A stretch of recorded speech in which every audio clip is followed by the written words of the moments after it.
টিউটোপিয়া নিয়ে এলো ডিজিটাল সহায়িকা, যেখানে থাকছে প্রত্যেকটি বিষয়ের সব অধ্যায়ের সব প্রশ্ন আর তার উত্তর সহ বিশ্লেষণ, যা পড়লে পরীক্ষার প্রিপারেশনের জন্য আর দরকার পড়বে না কোনো সহায়িকার, কোনো সহায়তার। তাই মানে বইয়ের আর কোনো মানে নেই। টিউটোপিয়ার ডিজিটাল সহায়িকা পেতে লক্ষ্য রাখো টিউটোপিয়া লার্নিং অ্যাপের ইউটিউব চ্যানেলে। হ্যালো বন্ধুরা, টিউটোপিয়ার ইউটিউব ক্লাসে তোমাদের সকলকে স্বাগত জানাই। আমি প্রীতম স্যার চলে এসেছি আজকে আরেকটি নতুন চ্যাপ্টার নিয়ে। সেটা হলো তোমাদের মাধ্যমিকে ক্লাস 10 বা দশম শ্রেণীর বাক্য বিষয়ের সমস্ত ধরনের প্রশ্ন উত্তর নিয়ে।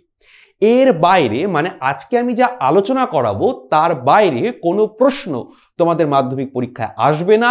এছাড়া তোমাদের নতুন করে অন্য কোনো কিছু পড়বার দরকার হবে না। তাহলে কিন্তু একটা কথা বলাই যায়, মানে বইয়ের আর কোনো মানে নেই, প্রয়োজন নেই কোনো সহায়িকার সহায়তারও। টিউটোপিয়া লার্নিং অ্যাপে এই ভিডিওগুলোই তোমাদের পরীক্ষার প্রস্তুতির জন্য যথেষ্ট হবে। তার আগে একটা কথা বলে নিই, এই চ্যাপ্টারটি তোমরা হয়তো এতদিনে তোমাদের বাড়িতে গৃহশিক্ষকের কাছে অথবা নিজে পড়ে ফেলেছো। আর যদি না পড়া হয়ে থাকে তাতেও কোনো সমস্যা নেই। তার জন্য তোমরা কি করবে? তার জন্য তোমরা টিউটোপিয়া লার্নিং অ্যাপ থেকে এই চ্যাপ্টারের ভিডিওগুলি তোমরা দেখে নিতে পারো। তা একবার দেখে নিলে তোমাদের কিন্তু কনসেপ্ট সম্পূর্ণভাবে ক্লিয়ার হয়ে যাবে। আগে ভালো করে টেক্সট পড়ে, মানে তোমাদের পাঠ্য গ্রামার বইটি পড়ে, বাংলা গ্রামার বইটি পড়ে এবং কনসেপ্ট ক্লিয়ার করে তারপরে কিন্তু আমার এই আলোচনার ভিডিওটি দেখবে, নইলে কিন্তু তোমরা কিছুই বুঝতে পারবে না। আসলে আমরা আজকে এই ভিডিওতে যে বিষয়টা নিয়ে আলোচনা করব সেটা হচ্ছে যে কিন্তু এই চ্যাপ্টারের প্রশ্ন উত্তর নিয়ে তোমার কনসেপ্টটাকে আমরা কিছুটা ক্লিয়ার করে দিতে পারবো। তোমার দৈনন্দিন যে পড়লে যেভাবে কনসেপ্টটা ক্লিয়ার হবে সেইটা কিন্তু এই ভিডিওতে থাকবে, কিন্তু তোমরা নিজেরা যদি পড়ে এই আলোচনাটি দেখতে আসো তাহলে দেখবে কনসেপ্ট নিয়ে তোমাদের আর কোনো সমস্যাও থাকবে না। তবুও আমরা চেষ্টা করব এই চ্যাপ্টারটি থেকে যাতে তোমাদের সম্পূর্ণ কনসেপ্ট ক্লিয়ার হয়ে যায়। চলো দেখে নি কি রয়েছে আমাদের এই চ্যাপ্টার থেকে। আমাদের এই চ্যাপ্টার থেকে মাধ্যমিকে সাধারণত যে টাইপের প্রশ্নগুলো আসে সেটা হচ্ছে বহু নির্বাচনী প্রশ্ন, মানে এমসিকিউ। এছাড়া আসে হচ্ছে অতি সংক্ষিপ্ত প্রশ্ন, যার প্রশ্নমান হচ্ছে 1, দুটোরই প্রশ্নমান 1। এই অতি সংক্ষিপ্ত প্রশ্নটি সাধারণত 2টি বাক্যে বা 3টি বাক্যে লিখে সাধারণত উদাহরণ দিতে হয় এবং এখান থেকে এমসিকিউ 1টা কি 2টো এমসিকিউ থাকে। অর্থাৎ তোমাদের ব্যাকরণের মাধ্যমিকে সাধারণত যে টোটাল নাম্বারটি থাকে সেখান থেকে এই চ্যাপ্টার থেকে দেখবে হাতে গোনা 3টে কি 4টে প্রশ্ন তোমরা পাবে। খুব কপাল ভালো থাকলে 5টি প্রশ্ন পাবে, সেটা কিন্তু পাবে না। সাধারণত 2টো কি 3টে প্রশ্ন, এর বেশি প্রশ্ন কিন্তু তোমরা বাক্য থেকে মাধ্যমিকে পাবে না। তবুও মাধ্যমিকে ভালো নাম্বার পেতে গেলে এই 2-3টে নাম্বারকেও কিন্তু গ্যাদারিং করাও কিন্তু খুব গুরুত্বপূর্ণ বিষয়। চলো দেখে নি কি রয়েছে। প্রথম প্রশ্ন দেখো আমাদের রয়েছে বাক্য কাকে বলে। বাক্যের বিষয়টা কি? বাক্য কাকে বলে বললে বুঝতে হবে যে বাক্যের মধ্যে কি থাকবে, একটা অর্থপূর্ণ শব্দ। কি থাকবে? অর্থপূর্ণ শব্দ। এই অর্থপূর্ণ শব্দ পাশাপাশি বসবে।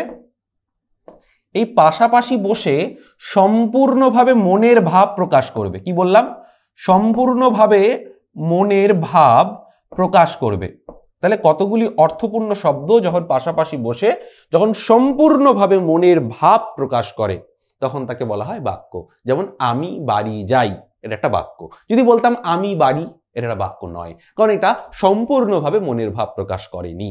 তাহলে বাক্য বলতে আমরা কি বুঝি? কতগুলি অর্থপূর্ণ শব্দ বা পদগুচ্ছ যখন পাশাপাশি বসে যখন সম্পূর্ণভাবে মানে মনের ভাব প্রকাশ করে তখন তাকে বলা হয় বাক্য। কেমন? চলো পরের প্রশ্ন দেখিনি কি রয়েছে। বাক্য নির্মাণের শর্তগুলি কি কি? বাক্য নির্মাণের শর্ত মানে কোনো একটা বাক্য যখন ধরো তৈরি হচ্ছে সেই বাক্য কতগুলি শর্তকে মেনটেন করে পালন করে কিন্তু তৈরি হচ্ছে, নইলে কিন্তু বাক্যটি বাক্য হতে পারবে না। তাই বাক্য নির্মাণের কি কি শর্ত রয়েছে একটুখানি দেখে নাও তো। 3 ধরনের বাক্য নির্মাণের শর্ত রয়েছে। প্রথম যে শর্ত সেটা হচ্ছে যোগ্যতা। কি বললাম? যোগ্যতা। এই যোগ্যতার পর হচ্ছে আকাঙ্ক্ষা।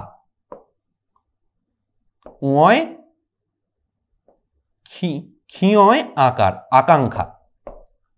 ঠিক আছে? তারপরে হচ্ছে আসক্তি। এই 3 প্রকার শর্ত বাক্যে রয়েছে। তাই পরীক্ষা যদি প্রশ্ন দেয় বাক্য নির্মাণের শর্তগুলি কি কি, লিখে বাক্য নির্মাণের 3 প্রকারের শর্ত আছে, যোগ্যতা, আকাঙ্ক্ষা এবং আসক্তি। ব্যাস, মিটে গেল ঝামেলা। চলে যাই পরের প্রশ্নে। কি রয়েছে? যোগ্যতা কাকে বলে? একটি যোগ্যতাহীন বাক্যের উদাহরণ দাও। বলছে যোগ্যতা কাকে বলে। এটা খুব গুরুত্বপূর্ণ জায়গা, ভালো করে মন দিয়ে শোনো। যোগ্যতা বিষয়টি কি? বাক্যের অন্তর্গত পদগুলোর মধ্যে অর্থের সঙ্গতি ও ভাবের মেলবন্ধনকে, কি বললাম, বাক্যের অন্তর্গত পদগুলোর মধ্যে অর্থের সঙ্গতি ও ভাবের মেলবন্ধনকে। ধরা যাক এরকম বলা হলো যে বাঘ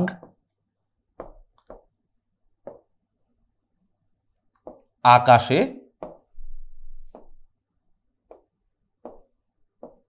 ওড়ে। কি বললাম? বললাম যে বাঘ আকাশে ওড়ে। কেমন? এবার বাঘ কি কখনো আসলে আকাশে ওড়ে? বাঘ কখনো আকাশে ওড়ে? ওড়ে না তো। কে আকাশে ওড়ে? পাখি আকাশে ওড়ে। তাহলে এখানে দেখো লিখেছেন একটি যোগ্যতাহীন বাক্যের উদাহরণ দাও। তাহলে এই বাক্যটির মধ্যে কোনো যোগ্যতা নেই, এটা একটি যোগ্যতাহীন বাক্যের উদাহরণ। কারণ কি? কারণ বাক্যের অন্তর্গত পদগুলোর মধ্যে কোনো অর্থের সঙ্গতি নেই। তাহলে যোগ্যতা কাকে বলে? যোগ্যতা কাকে বলে? বাক্যের অন্তর্গত পদগুলোর মধ্যে যখন অর্থের সঙ্গতি ও ভাবের মেলবন্ধন থাকবে। কি থাকবে? অর্থের সঙ্গতি থাকবে, অর্থের সঙ্গতি এবং ভাবের মেলবন্ধন, ভাবের মেল বন্ধন। তাহলে এই অর্থের সঙ্গতি থাকবে এবং ভাবের মেলবন্ধন থাকবে। তাহলে বাক্যের অন্তর্গত পদগুলোর মধ্যে যখন অর্থের সঙ্গতি ও ভাবের মেলবন্ধনকে বলা হয় হচ্ছে যোগ্যতা। যোগ্যতাহীন বাক্যের উদাহরণ দাও। বাঘ আকাশে ওড়ে। তাহলে এটা কখন বাক্য হতো? যদি আমি এই বাঘের জায়গায় লিখতাম পাখি আকাশে ওড়ে, তখন কিন্তু এটা একটা যোগ্যতাহীন বাক্যের উদাহরণ নয়, তখন এটা সম্পূর্ণ একটি বাক্যের উদাহরণ। কেমন? চলো যাই পরের প্রশ্নে। কি রয়েছে পরের প্রশ্নে? আসক্তি কাকে বলে? একটি আসক্তিহীন বাক্যের উদাহরণ দাও। আসক্তি কি, ব্যাপারটা কি? বাক্যের হচ্ছে দেখবে যখন অর্থ সঙ্গতি রক্ষা করে পদগুলোকে যথাযথভাবে সাজিয়ে রাখার নাম আসক্তি। কি বললাম? বাক্যের অর্থ সঙ্গতি রক্ষা করে পদগুলোকে যথাযথভাবে সাজিয়ে রাখা। মানে ধরো যখন বাক্যের পদগুলি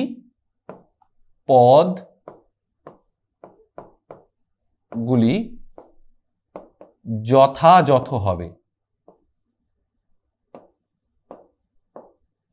যথাযথ হবে এবং অর্থের মধ্যে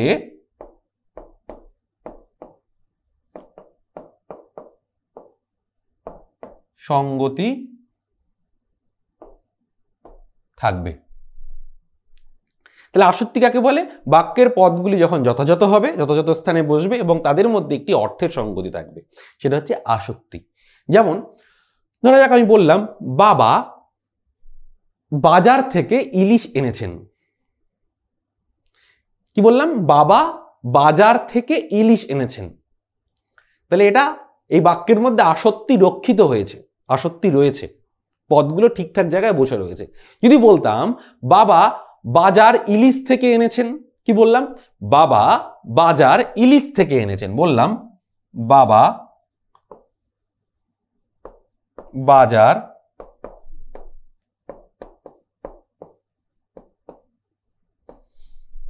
ইলিশ থেকে এনেছেন। এটা হচ্ছে আসক্তিহীন বাক্যের উদাহরণ।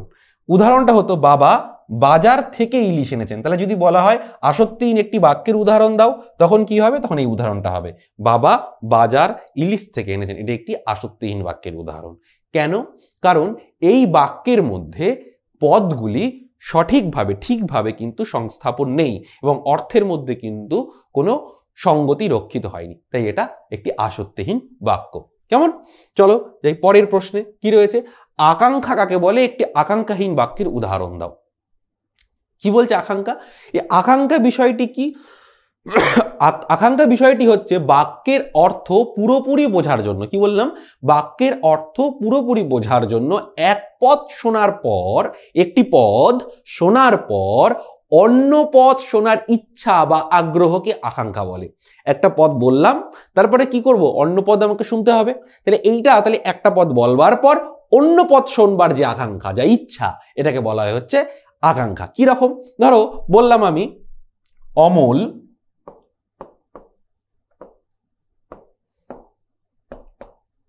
মন দিয়ে, এরপরে আর কিছু বললাম না, অমলকে বলছি অমল তুমি মন দিয়ে, আর কিছু বলছি না। তাহলে এটা হচ্ছে আকাঙ্ক্ষাহীন বাক্য। কেমন, কি বলতে চাওয়া উচিত ছিল, অমল মন দিয়ে তুমি লেখাপড়া করো। তাহলে এই বাক্যের মধ্যে সম্পূর্ণভাবে আকাঙ্ক্ষা রক্ষিত হয়েছে। কিন্তু আমি কি বললাম, অমল মন দিয়ে। তাহলে বাক্যের এই তিনটি পদ শোনার পর পরের যে পদটি রয়েছে, এই পদটিরও শোনবার একটি ইচ্ছা শ্রোতার মনে থাকবে, শ্রোতার মনে উদিত হবে। তাহলে বাক্যের অর্থ পুরোপুরি বোঝার জন্য এক পদ শোনার পর অন্য পদ শোনার ইচ্ছা বা আগ্রহকে বলা হয় হচ্ছে আকাঙ্ক্ষা। পরীক্ষায় আসলে ঠিক এইটি তোমরা লিখবে। চলো পরের প্রশ্নে কি রয়েছে, গঠনগত দিক থেকে বাক্যকে কটি ভাগে ভাগ করা যায়। গঠনগত দিক থেকে বাক্যকে কটি ভাগে ভাগ করা যায়, সরল বাক্য লিখে নিই আমরা একটুখানি, সরল, জটিল এবং হচ্ছে যৌগিক। আরেকটি বাক্য হয় সেটা হচ্ছে মিশ্র। ঠিক আছে, কিন্তু আমরা এই তিনটি ধরনের বাক্য নিয়ে আলোচনা করি। সরলকে ইংরেজিতে বলা হয় সিম্পল সেন্টেন্স, জটিলকে ইংরেজিতে বলা হয় হচ্ছে কম্পাউন্ড সেন্টেন্স, যৌগিককে বলা হয় হচ্ছে কম্পাউন্ড সেন্টেন্স। ঠিক আছে, জটিল হচ্ছে কমপ্লেক্স এবং যৌগিক হচ্ছে কম্পাউন্ড। এই চার প্রকারের বাক্য সাধারণত আমরা গঠনগত দিক থেকে দেখতে পারি। কেমন, দেখো পরের প্রশ্ন কি রয়েছে, সরল বাক্য কাকে বলে, সরল বাক্য কাকে বলে দুটি উদাহরণ দাও। সরল বাক্য কাকে বলে দুটি উদাহরণ দাও বললে কি বলবে, যে বাক্যের মধ্যে একটাই সমাপিকা ক্রিয়া, সেটা উক্তও হতে পারে অনুক্তও হতে পারে। তাহলে একটি সমাপিকা ক্রিয়া নিয়ে গঠিত যে বাক্যগুলিতে এক বা একের বেশি অসমাপিকা ক্রিয়া থাকতেও পারে, কিন্তু সেগুলি অন্য বাক্যের সঙ্গে যুক্ত না হয়ে স্বতন্ত্র থাকলে তাকে সরল বাক্য বলে। কি বললাম ভালো করে বোঝার চেষ্টা করো, একটাই সমাপিকা ক্রিয়া থাকবে, একটাই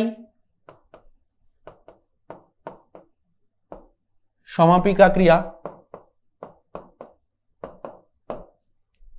এবার একটা সমাপিকা ক্রিয়া থাকলে কি হয়, বাক্যের মধ্যে সাবজেক্ট এবং অবজেক্ট থাকবে, তাই তো।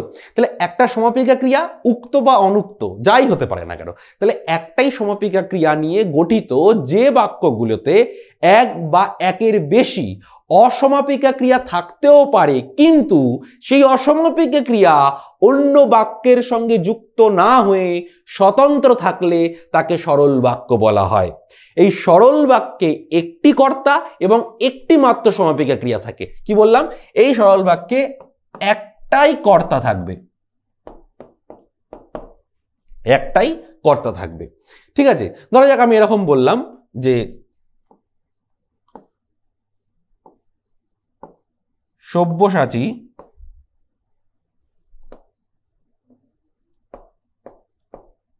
একজন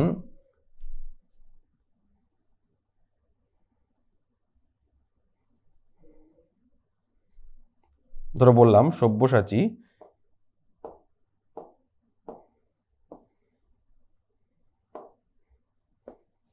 প্রতিদিন স্কুলে যায়। দেখো একটাই সমাপিকা ক্রিয়া আছে এবং একটাই কর্তা আছে। ঠিক আছে, ধরো এরকম বলা যেতে পারে,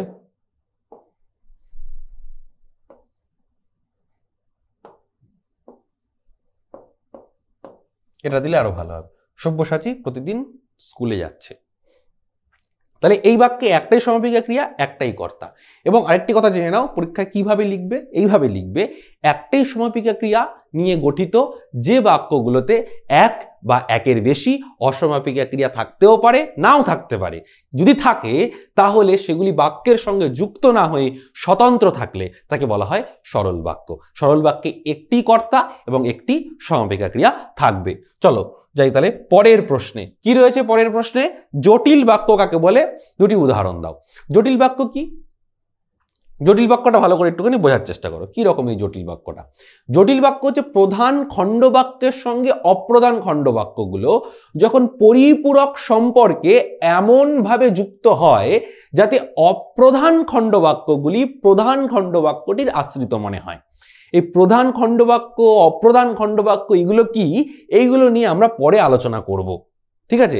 কিন্তু এই জিনিসটি সবার আগে মাথায় রেখে নাও যে প্রধান খণ্ডবাক্যের সঙ্গে অপ্রধান খণ্ডবাক্যগুলো যখন পরিপূরক সম্পর্কে এমনভাবে যুক্ত হয় যাতে অপ্রধান খণ্ডবাক্যগুলি প্রধান খণ্ডবাক্যটির আশ্রিত মনে হয়, তাদের জটিল বাক্য বলে। এই জটিল বাক্য গঠনের ক্ষেত্রে দুটো গুরুত্বপূর্ণ বিষয় আমাদেরকে মাথায় রাখতে হবে। কি হবে?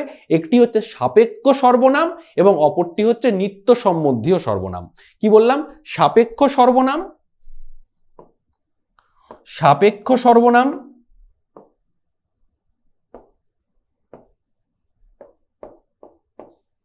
আর একটা হচ্ছে নিত্য সম্বন্ধীয় সর্বনাম।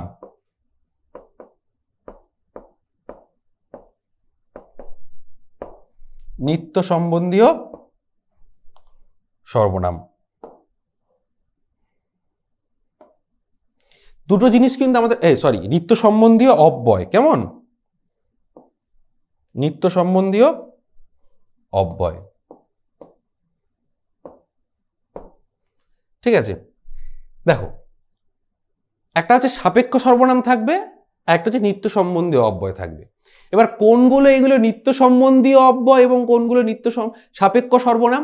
সাপেক্ষ সর্বনাম হচ্ছে, দেখবে, যখন কোনো কিছুর সাপেক্ষে কোনো কিছু বোঝাবে, ঠিক আছে? এবং নিত্য সম্বন্ধীয় অব্যয় যখন, তখন, এই যে বিষয়গুলো, ঠিক আছে? ধরা যাক বলা হলো যে এই যে বিষয়টা, এই যে ধরো জটিল বাক্যের যে বিষয়টা, ধরা যাক বলা হলো যে তুমি যখন আসবে বলেছিলে, বা ধরো এরকম যে তোমার আসার জন্য তুমি যেহেতু আসোনি সেই কারণে আমি যাইনি।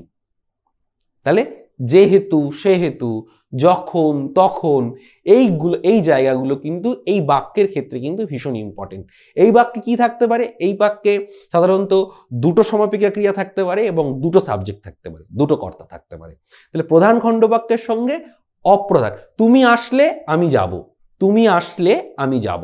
তাহলে দেখো, প্রধান খণ্ডবাক্য এবং অপ্রধান খণ্ডবাক্যগুলো যখন পুরোপুরি সম্পর্কে এমনভাবে যুক্ত হচ্ছে যাতে অপ্রধান খণ্ডবাক্যগুলোকেও প্রধান খণ্ডবাক্য বলে মনে হচ্ছে। এই প্রধান খণ্ডবাক্য কি এবং অপ্রধান খণ্ডবাক্য কি, এই বিষয়টা নিয়ে আমরা কিন্তু পরে আলোচনা করব। কিন্তু এই সাপেক্ষ সর্বনাম এবং নিত্য সম্বন্ধীয় অব্যয়, এই বিষয়টা কিন্তু খুব গুরুত্বপূর্ণ একটা বিষয়, যে প্রত্যেকটির মধ্যে যখন, তখন, যদিও, তদিও, তবুও, ঠিক আছে, যে, সে, হ্যাঁ, এই জায়গাগুলো কিন্তু থাকবে। কেমন? পরের প্রশ্নটা দেখো, যৌগিক বাক্য কাকে বলে? এই যৌগিক বাক্যের বিষয়টা কি রকম দেখো। যৌগিক বাক্যের বিষয়টার মধ্যে সাধারণত কি রয়েছে? এই যৌগিক বাক্যের বিষয়টার মধ্যে সাধারণত রয়েছে যে কম্পাউন্ড। এই বাক্য সাধারণত কি হবে? সংযোজক অব্যয় দ্বারা যুক্ত হবে। কি দ্বারা যুক্ত হবে? সংযোজক অব্যয়,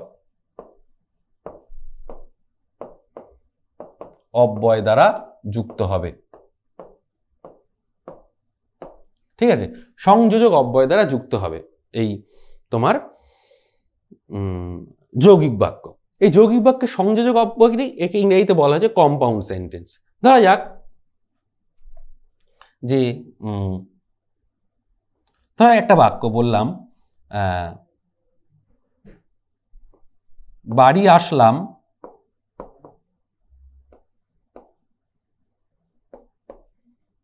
বাড়ি আসলাম এবং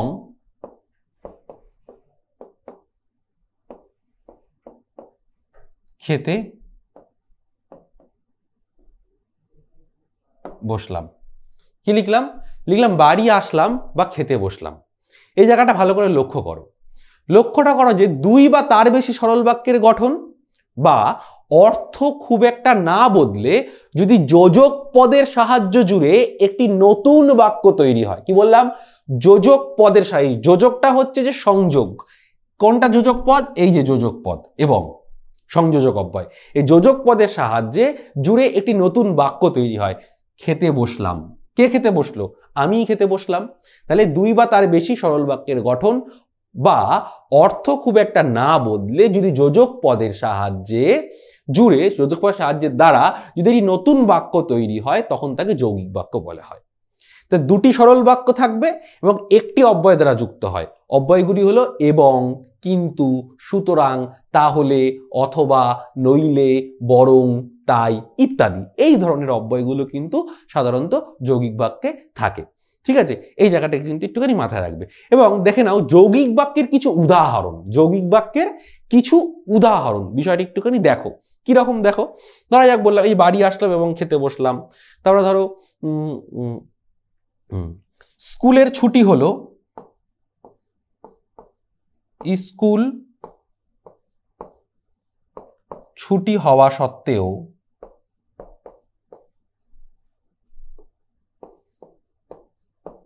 ইনস্পাইট অফ, সত্ত্বেও, এই যে সত্ত্বেওটা বসালাম, সত্ত্বেও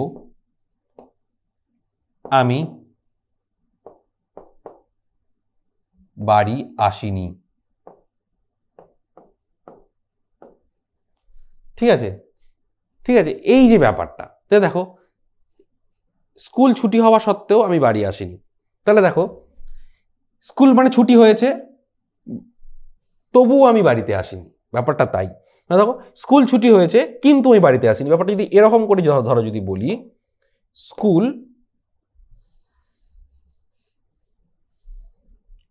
দেখো স্কুল ছুটি হয়েছে কিন্তু আমি বাড়ি আসিনি।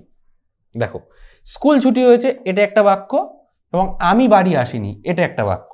এই দুটোকে আমি কি দিয়ে জুড়ে দিয়েছি? কিন্তু দিয়ে। তাই এটা যৌগিক বাক্য। যৌগিক মানে হচ্ছে দুই। কেমন? পরের প্রশ্ন দেখো কি রয়েছে, মিশ্র বাক্য কাকে বলে? দুটি উদাহরণ দাও। কি এই মিশ্র বাক্য? মিশ্র বাক্য বিষয়টা হচ্ছে অনেকটা মানে এই জটিল বাক্যের মধ্যেই দেখো মিশ্র বাক্যটি সাধারণত রয়েছে। কি রকম এই মিশ্র বাক্যটি? ভালো করে লক্ষ্য করো। দেখো সরল, জটিল কিংবা যৌগিক এই তিনটে বাক্যের যে কোনো দুটি বাক্য, কি বললাম? সরল, জটিল এবং যৌগিক এই তিনটি বাক্যের মধ্যে যে কোনো দুটি বাক্য যুক্ত হয়ে যে বৃহত্তর যৌগিক বা জটিল বাক্য গঠিত হয় তাকে বলা হয় মিশ্র বাক্য। তাহলে সরল, জটিল, যৌগিক এই তিনটি বাক্যের মধ্যে যে কোনো দুটো বাক্য যুক্ত হয়ে যে বৃহত্তর যৌগিক বা জটিল বাক্য তৈরি হয় তাকে বলা হয় মিশ্র বাক্য। মিশ্র বাক্যের উদাহরণটা দিলে তোমরা একটুখানি বুঝতে পারবে। দেখো কি রকম উদাহরণটা, ধরো একটা উদাহরণ বললাম যে আমরা বাড়িতে এলাম আর কাকুও বাড়িতে এলো এক ছেলেকে সঙ্গে নিয়ে যে কাকুর অফিসে চাকরি করে। দাঁড়াও, এই জায়গাটা ভালো করে লক্ষ্য করো। আমি বাড়িতে এলাম আর কাকুও বাড়িতে এলো। ভালো করে লক্ষ্য করো কি লিখলাম? লিখলাম যে আমি বাড়িতে এলাম আর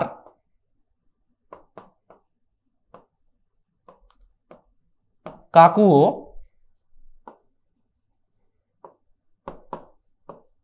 বাড়িতে এলেন। ঠিক আছে, কি লিখলাম?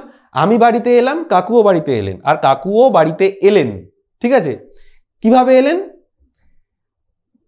এক ছেলেকে সঙ্গে নিয়ে, এক ছেলেকে সঙ্গে নিয়ে যে কাকুর অফিসে চাকরি করে, যে কাকুর অফিসে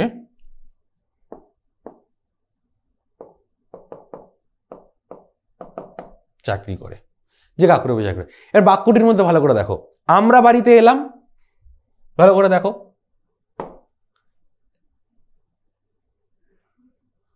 বা আমি বাড়িতে এলাম, এই জায়গাটা এটা একটা সরল বাক্য। তাহলে এই যে আমি বাড়িতে এলাম, এটা একটা কি বাক্য? সরল বাক্য। কেমন? এটি একটি সরল বাক্য। আর কাকুও বাড়িতে এলো, এক ছেলেকে সঙ্গে নিয়ে, যে কাকুর অফিসে চাকরি করে, এটি একটি জটিল বাক্য। আর কাকুও বাড়িতে এলেন এক ছেলেকে সঙ্গে নিয়ে, যে সরকারি যে অফিসে চাকরি করে, এটা একটা জটিল বাক্য। তাহলে এই দুটি বাক্য পরস্পর যুক্ত হয়ে নতুন একটি বাক্য গঠন করেছে, তাকে বলা হয় মিশ্র বাক্য। কি বললাম আবার বলি ভালো করে। মিশ্র বাক্য কি? যে বাক্য সরল, জটিল, যৌগিক এই তিন ধরনের বাক্যের সঙ্গে যুক্ত হয়ে জটিল এবং যৌগিক এর সঙ্গে একটা বৃহত্তর বাক্য তৈরি করে, ঠিক আছে, তাকে বলা হয় মিশ্র বাক্য। কি লিখেছি? আমি বাড়িতে এলাম আর কাকুও বাড়িতে এলেন এক ছেলেকে সঙ্গে নিয়ে, যে কাকুর অফিসে চাকরি করে। তাহলে আমি বাড়িতে এলাম, এটা সরল বাক্য, আর কাকুও বাড়িতে এলেন এক ছেলেকে সঙ্গে নিয়ে, যে কাকুর অফিসে চাকরি করে, এটা জটিল বাক্য। তাহলে এই দুই ধরনের বাক্য মিলেমিশে একটি বাক্য তৈরি হয়েছে, যে বাক্যটির নাম হচ্ছে মিশ্র বাক্য। কেমন? দেখো পরের প্রশ্ন, অর্থগত দিক থেকে বাক্যকে কয়টি ভাগে ভাগ করা যায় ও কি কি? দেখো, অর্থগত দিক থেকে বাক্যকে সাধারণত 7টি ভাগে ভাগ করা যায়। কি কি সেই ভাগগুলো দেখো। বিবৃতিমূলক বাক্য, এটা লিখিনি, বিবৃতি বা নির্দেশক, ঠিক আছে, অনেকগুলো ভাগই আছে দেখো, বিবৃতি বা নির্দেশক। 2 হচ্ছে তোমার প্রশ্নবাচক, প্রশ্নবাচক। 3 হচ্ছে তোমার ইচ্ছা বা প্রার্থনা।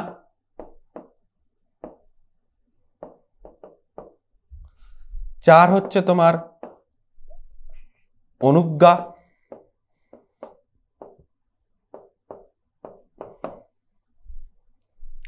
5 হচ্ছে তোমার আবেগ বা বিস্ময়।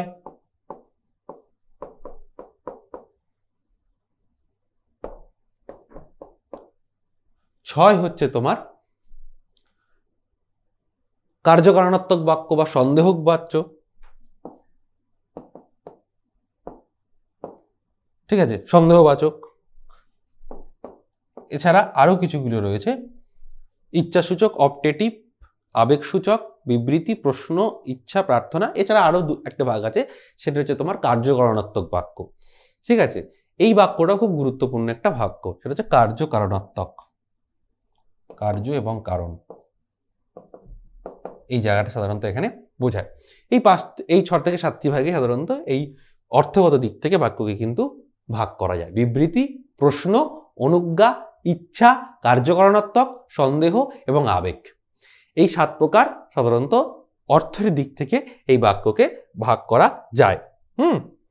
পরের প্রশ্ন দেখো, প্রথম, নির্দেশক বাক্য কাকে বলে? এই নির্দেশক বাক্যকে কিন্তু আবার 2টো ভাগে ভাগ করা যায়, একটা হচ্ছে ইতিবাচক বাক্য, একটা হচ্ছে নেতিবাচক বাক্য। কেমন? মানে তোমার হ্যাঁবাচক বাক্য এবং নাবাচক, মানে নেগেটিভ সেন্টেন্স এবং পজিটিভ সেন্টেন্স। কেমন? পরের প্রশ্ন দেখো, নির্দেশক বাক্য কাকে বলে? একটি উদাহরণ দাও। যে বাক্য দ্বারা কোনো কিছু বিবৃতি বা বর্ণনা করা হয় তাকে বলা হয় নির্দেশক বাক্য বা বিবৃতিমূলক বাক্য। কি বললাম? যে বাক্যের দ্বারা কোনো কিছুকে বর্ণনা করা হবে। কি করা হবে? যে বাক্যের দ্বারা, নির্দেশক বাক্য কোনটা? যে বাক্যের দ্বারা কোনো কিছু কিছুই না, শুধু বর্ণনা করা হবে, এর একটা নির্দেশক বাক্য, বর্ণনা বোঝাবে। ধরা যাক বলা হলো গরু মাঠে ঘাস খায়। কি লিখলাম? গরু মাঠে ঘাস খায়। এই গরু মাঠে ঘাস খায়, এটা একটা নির্দেশক বাক্য। কারণ এই বাক্যের মধ্যে দেখো একটা বিবৃতি দেওয়া হচ্ছে, গরু কি করে? মাঠে ঘাস খায়, একটা বিবৃতি, একটা স্টেটমেন্ট, তো এটা নির্দেশক বাক্য। কেমন? পরেরটা দেখো, অনুজ্ঞাসূচক বাক্য কাকে বলে? একটি উদাহরণ দাও। অনুজ্ঞাসূচক বাক্যের বিষয়টা কি? যে বাক্য দ্বারা আদেশ, উপদেশ, কি বললাম? যে বাক্য দ্বারা আদেশ, উপদেশ, অনুরোধ, বিধি, নিষেধ ইত্যাদি বোঝায়। কি বললাম? যে বাক্য দ্বারা আদেশ, উপদেশ, এই বাক্যর দ্বারা কি বোঝাবে? তোমার আদেশ, উপদেশ মানে হচ্ছে আদেশ, উপদেশ,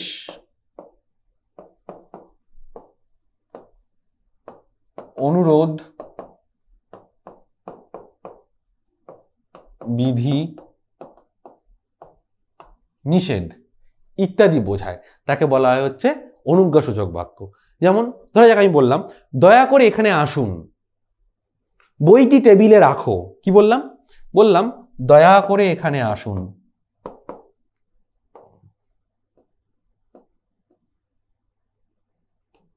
দয়া করে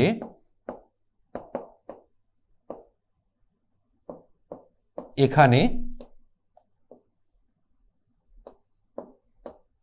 আসুন। কি লিখলাম?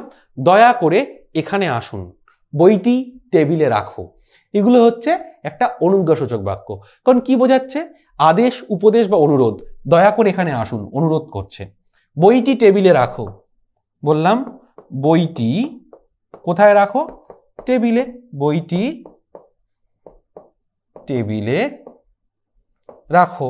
এটা কি দিচ্ছি? আমি আদেশ করছি বইটি টেবিলে রাখো। তাহলে যে বাক্যের দ্বারা আদেশ, উপদেশ, অনুরোধ, বিধি, নিষেধ ইত্যাদি বোঝায় তাকে সাধারণত বলা হয় হচ্ছে তোমার অনুজ্ঞাসূচক বাক্য। দেখো প্রশ্নসূচক বাক্য কাকে বলে? একটি উদাহরণ দাও। এই প্রশ্নসূচক বাক্য কি? যেই বাক্য দ্বারা সাধারণত কি করা হয়? কোনো কিছুকে জিজ্ঞাসা করা হয়। ঠিক আছে, খুবই সোজা। এবং শেষে কি থাকে? শেষে একটি এই এত সুন্দর একটা চিহ্ন, যাকে বলা হয় প্রশ্নসূচক চিহ্ন। ওটা এই জিজ্ঞাসাটা একটা মহান জিনিস। এই জিজ্ঞাসা না থাকলে আমরা যেন কবেই মরে যেতাম, মৃত্যু আমাদের অবসান মানে নিশ্চিত ছিল এই জিজ্ঞাসা না থাকলে। এই বাক্যটা খুব গুরুত্বপূর্ণ একটা বাক্য, প্রশ্নসূচক বাক্য। প্রশ্ন করতে পারা, প্রশ্ন তোলা। ঠিক আছে, যে কোনো স্থায়িত্বের বিরুদ্ধে প্রশ্ন, এটা খুব গুরুত্বপূর্ণ জিনিস। স্থায়িত্বের বিরুদ্ধে মানে যা চলছে, যা চিরকালীন, এর বিরুদ্ধে প্রশ্ন তোলা, একটা অপোজিট মতকে প্রতিস্থাপন করা প্রশ্নের মধ্যে দিয়ে আমরা কিন্তু পারি। তাই এই বাক্যটি খুব একটা সোশিওলজিক্যালি দিক থেকে খুব গুরুত্বপূর্ণ একটা বাক্য, প্রশ্নবোধক বাক্য, প্রশ্ন তোলা। যারা প্রশ্ন করে ভীষণ, তাদেরকে কিন্তু আমরা অনেকেই কিন্তু সহ্য করতে পারি না, শাসকও কিন্তু সহ্য করতে পারে না। আমরা পড়েছি না লেখাগুলোর মধ্যে, সেই পথের দাবিতে, তারপরে তোমার বিভিন্ন রকম যে টেক্সটগুলো আমরা পড়েছি, সেই টেক্সটের মধ্যে কিন্তু এই প্রশ্ন জিনিসটি খুব গুরুত্বপূর্ণ বিষয়। যাক, সেটা অন্য পাঠ। আমরা আজকে আসি প্রশ্নসূচক বাক্যে। কি প্রশ্নসূচক বাক্য? যে বাক্যের দ্বারা কোনো কিছু জিজ্ঞাসা করা হয় বা প্রশ্ন করা হয় তাকে বলা হয় হচ্ছে প্রশ্নবোধক বাক্য। এই প্রশ্নবোধক বাক্যের শেষে এই চিহ্নটি থাকবে, যে বাক্য দ্বারা কোনো কিছু চিহ্ন করে। তাহলে আমি বললাম তোমার নাম কি? আমি বললাম যে তোমার নাম কি? এখানে একটা মজার জিনিস তোমাদেরকে দেখাই, দেখো, যদিও আগে দেখিয়েছি আমি। তোমার নাম কি? ঠিক আছে, তারপরে ধরো লিখলাম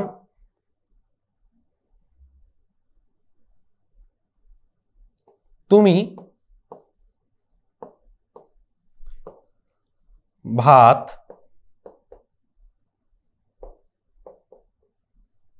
খেয়েছো কি? ভালো করে লক্ষ্য করো, এখানে কি লিখেছি? তোমার নাম কি? এটা দেখো কয় দীর্ঘী রয়েছে। তারপরে কি লিখলাম? তুমি ভাত খেয়েছো কি? এটা দেখো কয় হস্যি রয়েছে। কেন বলো তো এটাই দীর্ঘী আর এটাই হস্যই? কারণ দেখো তোমার নাম কি, এই প্রশ্নটার উত্তর তোমাকে দিতে হবে আমার নাম বলে একটা কথা তোমাকে লিখতে হবে। কিন্তু তুমি ভাত খেয়েছো কি এর উত্তর দিতে গেলে তোমাকে কি লিখতে হবে? হয় হ্যাঁ লিখতে হবে, নয় না লিখতে হবে। যে প্রশ্নের উত্তর সাধারণত হ্যাঁ বা না দিয়ে হয়, সেখানে কি বানান হয়? কয় হর্ষই। এবং যেখানে যে প্রশ্নের উত্তর হ্যাঁ বা না দিয়ে হয় না, সেখানে হয় কয় দীর্ঘই। তাহলে যে প্রশ্নের উত্তর দীর্ঘ, দেখো এখানে দীর্ঘ বলে এখানে কি রয়েছে? দীর্ঘিকার রয়েছে। আর এটা হ্রস্ব মানে ছোট। হ্রস্ব মানে কি? হ্রস্ব মানে হচ্ছে ছোট বা স্মল, SMALL, স্মল। ঠিক আছে, আর দীর্ঘ মানে হচ্ছে লং। ঠিক আছে, তা যে প্রশ্নের উত্তর দীর্ঘ, তাই দেখো দীর্ঘিকার। এই প্রশ্নের উত্তর কি? ছোট, তাই দেখো হ্রস্ব ই কার, হ্রস্ব ই। এটা দীর্ঘ ই, দীর্ঘ ই। ঠিক আছে, দীর্ঘ ই। ঠিক আছে, এটা হ্রস্ব ই। ঠিক আছে, এই দুটো কিন্তু খুব গুরুত্বপূর্ণ প্রশ্ন। যখন বলছে তুমি ভাত খেয়েছো কি, তুমি কি ভাত খেয়েছো, হ্যাঁ বা না, এখানে কয় হর্ষই। তোমার নাম কি, এটা কি এই প্রশ্ন উত্তর আমরা হ্যাঁ বা নাই দিতে পারবো? দিতে পারবো না, তো এটা কয় দীর্ঘই। তো বুঝে গেছো প্রশ্নবোধক বাক্য। আবেগসূচক বাক্য কাকে বলে একটি উদাহরণ দাও। কাকে বলা হয় আবেগসূচক বাক্য? এই আবেগসূচক বাক্য হচ্ছে যে বাক্যের দ্বারা সাধারণত কখনো আনন্দ, বিস্ময়, দুঃখ প্রবৃত্তি বোঝায়। কি বললাম যে বাক্যের দ্বারা আনন্দ, বিস্ময় এবং দুঃখ বোঝায়। ঠিক আছে, মনে কর বলা হচ্ছে যে তোমার কি কষ্ট। ঠিক আছে, তোমার কি কষ্ট, এটা দেখো কি বোঝাচ্ছে, এই বাক্যের দ্বারা দেখো একটা বিস্ময়, দুঃখ বোঝাচ্ছে। তোমার কি কষ্ট, উফ কি গরম আজ। ঠিক আছে, বিরক্তি বোঝাচ্ছে। উফ কি আনন্দ, আজ আমরা ম্যাচটি জিতে গিয়েছি। যেদিন আমরা বিশ্বকাপ ফাইনাল হেরে গেলাম সেদিনকে আমাদের কি উফ এই রকম হারটা আমাদের ছিল, বলি না? এগুলো সব হচ্ছে বিস্ময়বোধক বাক্য বা বিস্ময়সূচক বা আবেগসূচক বাক্য। কেমন? পরের প্রশ্ন দেখো, প্রার্থনা সূচক বা ইচ্ছাসূচক বাক্য কাকে বলা হয়? প্রার্থনা সূচক বা ইচ্ছাসূচক যে বাক্যের দ্বারা সাধারণত মনের ইচ্ছা, আকাঙ্ক্ষা, প্রার্থনা, কি বললাম, যে বাক্যের দ্বারা মূলত ইচ্ছা, আকাঙ্ক্ষা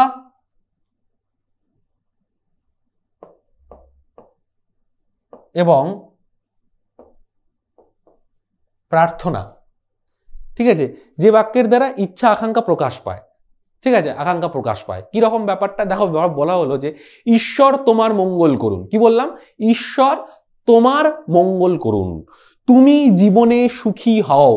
এই যে বাক্যটা, এখানে কি জানাচ্ছি? প্রার্থনা জানাচ্ছি।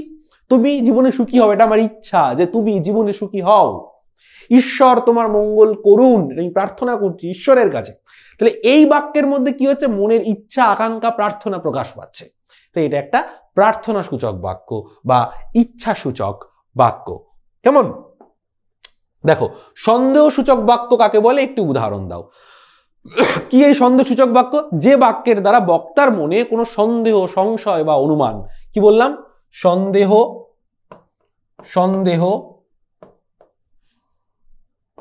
সংশয় এবং হচ্ছে অনুমান প্রকাশ পায় যে বাক্যের দ্বারা, তাকে বলা হয় হচ্ছে তোমার সন্দেহসূচক বাক্য। যেমন, তোরা বুঝি এ বাড়ি ছেড়ে চলে যাচ্ছিস, আমি হয়তো কাল নাও যেতে পারি। ধরো বললাম যে আমি হয়তো কাল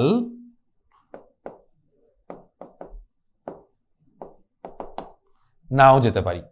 এই যে বাক্যটা সন্দেহসূচক বাক্য। আমি কাল যাব না যাব না ঠিক নেই, কি করছি আমি? এটা সংশয় প্রকাশ করছি। তাই এর একটা সন্দেহসূচক বাক্য। যে বাক্যে সন্দেহ, সংশয়, অনুমান ইত্যাদি বোঝায় তাকে বলা হয় সন্দেহসূচক বাক্য। সন্দেহসূচক বাক্যের উদাহরণ, আমি হয়তো কাল নাও যেতে পারি। কেমন? পরের প্রশ্ন, শর্ত সাপেক্ষ বাক্য কাকে বলে একটি উদাহরণ দাও। কি বললাম? শর্ত সাপেক্ষ বাক্য কাকে বলা হয় একটি উদাহরণ দাও। যে বাক্যে বর্ণিত একটি ঘটনা বা অবস্থার উপর অন্য কোনো একটি ঘটনা বা অবস্থা নির্ভর করে। তা যে বাক্যের বর্ণিত একটি ঘটনা বা এই একটি ঘটনার উপর অপর বাক্যে এই ঘটনা বা স্থিরটাকে নির্ভর করা হয়। যে বাক্যে বর্ণিত একটি ঘটনা বা অবস্থার উপর অন্য কোনো একটি ঘটনা বা অবস্থা নির্ভর করে তাকে বলা হয়। যেমন বললাম যে যদি বৃষ্টি হয় তাহলে আমরা যাব না, যদি মন দিয়ে পড়ো তাহলে পরীক্ষায় পাশ করবে। মনে করো বললাম যদি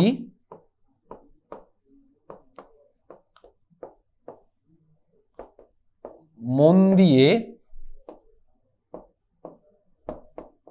পড়ো তাহলে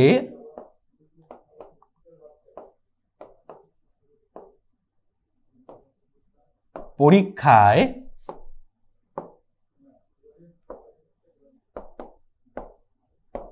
পাশ করবে। এখানে দেখো আমি কি লিখেছি, শর্ত রয়েছে না, যে বাক্যে বর্ণিত একটি ঘটনা বা অবস্থার উপর অন্য একটি ঘটনা বা অবস্থা নির্ভর করে। তাহলে মন দিয়ে পড়ো এটা একটা ঘটনা, এটার উপর কি নির্ভর করছে? পরীক্ষায় পাশ করবে। তাহলে এই ঘটনার উপর এটা নির্ভর করছে। তাই এটি একটি কি শর্ত সাপেক্ষ বাক্য। কেমন? দেখো পরের প্রশ্ন, খণ্ডবাক্য বা উপবাক্য কাকে বলা হয়? এই জিনিসটা খুব গুরুত্বপূর্ণ একটা প্রশ্ন আমাদের পরের প্রশ্ন 19 নম্বর প্রশ্ন, খণ্ডবাক্য বা উপবাক্য কাকে বলা হয়? দেখো, এই খণ্ডবাক্য বা উপবাক্য বিষয়টা কি, এটা আমরা কারকে অনেকটা কিন্তু আলোচনা করেছিলাম। কারকের প্রশ্নে আমরা কিন্তু এটা আলোচনা করেছিলাম যে খণ্ডবাক্য বা উপবাক্য বিষয়টা কি, তাই তো? দেখো, আমরা সকলেই জানি সেটা হচ্ছে যে বাক্যের সাধারণত দুটি অংশ। কি কি বাক্যের দুটি অংশ? একটা হচ্ছে উদ্দেশ্য, আরেকটি হচ্ছে বিধেয়। ভালো করে বোঝাচ্ছি, ভালো করে মাথায় রাখো। কিন্তু অনেক সময় দেখা যায় একটি উদ্দেশ্য ও একটি বিধেয় নিয়ে একটি পদগুচ্ছ সম্পূর্ণ বাক্য গঠন করছে না, তার পরিবর্তে একটি বড় বাক্যের অংশ রূপে কাজ করছে। কি বললাম? একটি উদ্দেশ্য এবং একটি বিধেয় নিয়ে একটি বাক্য গঠন হচ্ছে না, তার পরিবর্তে একটি বড় বাক্যের অংশ রূপে কাজ করছে। এইভাবে বাক্যের যে অংশের মধ্যে নিজস্ব উদ্দেশ্য ও বিধেয় থাকে তাকে বলা হয় খণ্ডবাক্য। এই খণ্ডবাক্যের সঙ্গে বাক্যের একটি পার্থক্য, তাহলে কি পার্থক্যটা? খণ্ডবাক্য কখনোই পূর্ণ বাক্য নয়, একটি পূর্ণ বাক্যের অংশ বিশেষ। কি বললাম? খণ্ডবাক্য কখনোই পূর্ণ বাক্য নয়, একটি পূর্ণ বাক্যের অংশ বিশেষ। খণ্ডবাক্যের উদাহরণটা দিই, তাহলে দেখো তোমরা বুঝে যাবে। কি উদাহরণটা কি? যদি তুমি যাও তাহলে আমি যাব। কি বললাম? যদি তুমি যাও তাহলে আমি যাব।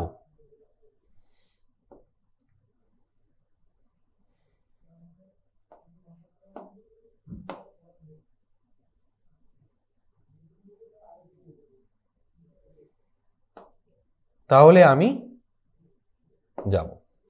দেখো, এই তাহলে আমি যাব, এই তাহলে আমি যাব, এটা হচ্ছে একটি খণ্ডবাক্য।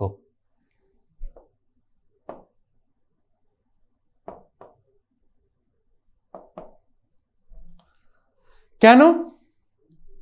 আমি ধরো বললাম আমি দেখতে পেলাম লোকটি চলে গেল, তাহলে আমি দেখতে পেলাম লোকটি চলে গেল, এই যে বাক্যটি, আমি দেখতে পেলাম লোকটি চলে গেল, এই যে লোকটি চলে গেল, এটা একটা খণ্ডবাক্য। তাহলে দেখো, এই দুটো বাক্যের মধ্যে একটি করে খণ্ডবাক্য এবং দাগ না দেওয়া অংশ, মানে এই যে দাগ দিইনি, যদি তুমি যাও, এবং একটি করে অর্থাৎ যদি তুমি যাও একটি খণ্ডবাক্য, যদি তুমি যাও একটি খণ্ডবাক্য, এবং তাহলে আমি যাব এটা আরেকটি খণ্ডবাক্য, তাহলে আমি যাব আরেকটি খণ্ডবাক্য। লক্ষ্য করলে দেখা যাবে এই দুটি খণ্ডবাক্যের মধ্যে নিজের উদ্দেশ্য বিধেয় আছে। একটি খণ্ডবাক্যের উদ্দেশ্য তুমি এবং অপর উদ্দেশ্য হচ্ছে কি? আমি। তাহলে একটি উদ্দেশ্য হচ্ছে তুমি এবং একটি উদ্দেশ্য হচ্ছে আমি। ভালো করে লক্ষ্য করো, ঠিক আছে? এবার কিন্তু এইটা কেন খণ্ডবাক্য হচ্ছে? এই বাক্যটার মধ্যে দেখো একটি সমাপিকা ক্রিয়া রয়েছে। খণ্ডবাক্যের মধ্যে কি থাকবে? একটা সমাপিকা ক্রিয়া থাকবে, একটা উদ্দেশ্য থাকবে, একটা বিধেয় থাকবে, ঠিক আছে? এটা হচ্ছে মূল উদ্দেশ্য, মূল বিষয়, ঠিক আছে? সমাপিকা ক্রিয়া এর মধ্যে তুমি যাও, সমাপিকা ক্রিয়া কি? না, সমাপিকা ক্রিয়া নেই এখানে। তাহলে আমি যাব, মূল যে বিষয়টা, তাহলে আমি যাব, খণ্ডবাক্য। কেমন? পরটা দেখো, বাক্যাংশ কাকে বলে? কি বাক্যাংশ? এই বাক্যাংশের মধ্যে উদ্দেশ্য এবং বিধেয় থাকবে না, সমাপিকা ক্রিয়া থাকবে না। উদাহরণ দিই, ধরো আমি লোকটিকে যেতে দেখেছি। এখানে লোকটিকে যেতে, এই যে ধরো লিখলাম আমি লোকটিকে যেতে দেখেছি, আমি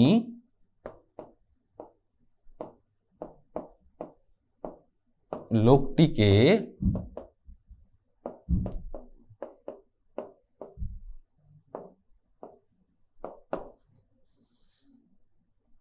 এই যে এটা হচ্ছে আমি লোকটিকে যেতে দেখেছি, এটা হচ্ছে একটা তোমার বাক্যাংশ।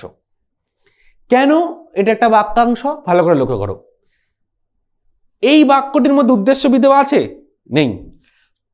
মূল বিষয়টি কি? আমি দেখেছি, কি দেখেছি? লোকটিকে যেতে। তাহলে এই গোটা বাক্যের এটা একটা অংশ, তাই এটা বাক্যাংশ। মানে আমি দেখেছি, এটা একটা বাক্য। কি দেখেছি? লোকটিকে যেতে। এটা মূল বিষয় নয়। আমি লোকটিকে যেতে দেখেছি। এখানে দেখো সমাপিকা ক্রিয়া নেই। এটা সমাপিকা ক্রিয়া যেতে না। উদ্দেশ্যবি দেওয়া আছে? তাও নেই। তাহলে এটা একটা বাক্যাংশ। আমি লোকটিকে যেতে, এটা একটা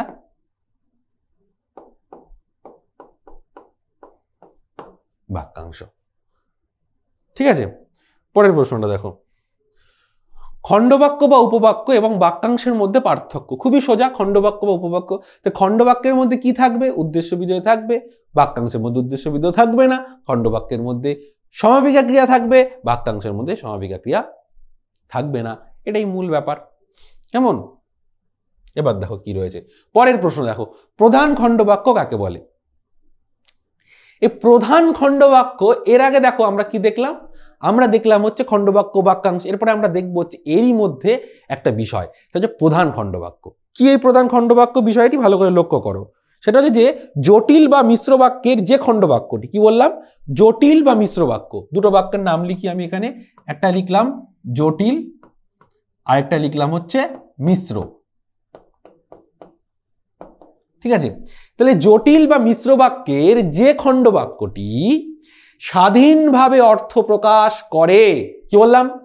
জটিল বা মিশ্র বাক্যের যে খণ্ডবাক্যটি স্বাধীনভাবে অর্থ প্রকাশ করে, অর্থ প্রকাশ করে, এবং অন্য এক বা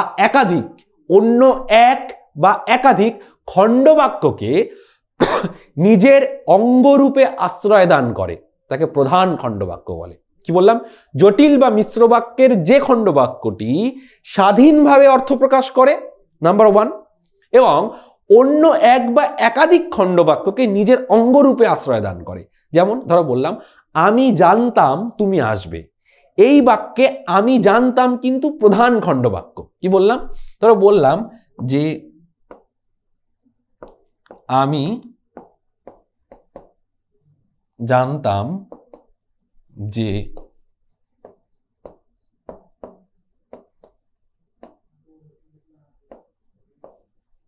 তুমি আসবে। কি বলেছি সংজ্ঞায়? জটিল বা মিশ্র বাক্যের যে খণ্ডবাক্যটি স্বাধীনভাবে অর্থ প্রকাশ করে এবং অন্য এক বা একাধিক খণ্ডবাক্যকে নিজের অঙ্গরূপে আশ্রয় দান করে, তাকে প্রধান খণ্ডবাক্য বলে। যেমন দেখো, আমি জানতাম তুমি আসবে, এই বাক্যে আমি জানতাম, এটা হচ্ছে প্রধান খণ্ডবাক্য। আমি কি জানতাম? তুমি আসবে। তুমি আসবে খণ্ডবাক্যটি দেখো জানতাম ক্রিয়ার, এই তুমি আসবে এই খণ্ডবাক্যটি, এই যে জানতাম যে ক্রিয়াটা, এই জানতাম ক্রিয়ার কর্মরূপে প্রধান খণ্ডবাক্যের আশ্রয় লাভ করেছে। মানে কেমন? মানে ব্যাপারটা এরকম ভাবে বলা যায় যে অপ্রধান খণ্ডবাক্যটি কর্ম হিসাবে প্রধান খণ্ডবাক্যের অঙ্গীভূত হয়েছে। মানে দেখো কেমন ব্যাপারটা, কি রকম, এটা বোঝাই। আমি জানতাম যে তুমি আসবে। আমি কি জানতাম? তুমি আসবে। তাহলে তুমি আসবে এই খণ্ডবাক্যটির ক্রিয়া কোনটা? কোন ক্রিয়ার কর্মটা কি? জানতাম। ক্রিয়ার কর্মরূপে প্রধান খণ্ডবাক্যে দেখো আশ্রয় লাভ করেছে। মানে আমি জানতাম এটা হচ্ছে প্রধান খণ্ডবাক্য, এবং তুমি আসবে এটা আবার একটি খণ্ডবাক্য। কিন্তু তুমি আসবে খণ্ডবাক্যটি জানতাম ক্রিয়ার কর্মরূপে প্রধান লাভ করেছে। তাহলে প্রধান খণ্ডবাক্যটি কোনটা? আমরা বলেছি প্রধান খণ্ড এবং পরবর্তীটি বাক্যের কি করছে? আশ্রয় লাভ করছে। ঠিক আছে, বোঝা গেছে?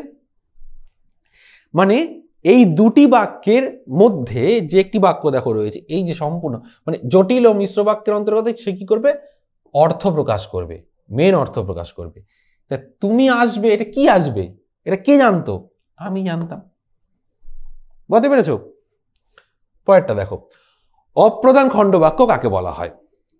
এই অপ্রধান খণ্ডবাক্য বিষয়টি হচ্ছে যে প্রধান খণ্ডবাক্যের ঠিক উল্টো। যে খণ্ডবাক্য কোনো স্বাধীন খণ্ডবাক্যের আশ্রয়ে বাক্যের একটি উপাদান বা পদের মতো কাজ করে, তাকে অপ্রধান খণ্ডবাক্য বলে। ইংরেজি থেকে বলা হচ্ছে সাবঅর্ডিনেট ক্লজ। Subordinate clause. ঠিক আছে, সাবঅর্ডিনেটেড। ঠিক আছে, ঠিক আছে। এই যে সাবঅর্ডিনেট যে ক্লজটা আমাদের মধ্যে রয়েছে, যে বাক্যাংশটা আমাদের মধ্যে রয়েছে, কিরকম দেখো, যদি তুমি যাও তাহলে আমি যাব, এখানে কোনটা? এখানে যদি তুমি যাও। কি বললাম? তোমাকে বললাম যদি তুমি যাও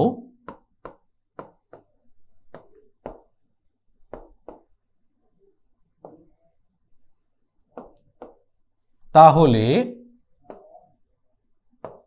আমি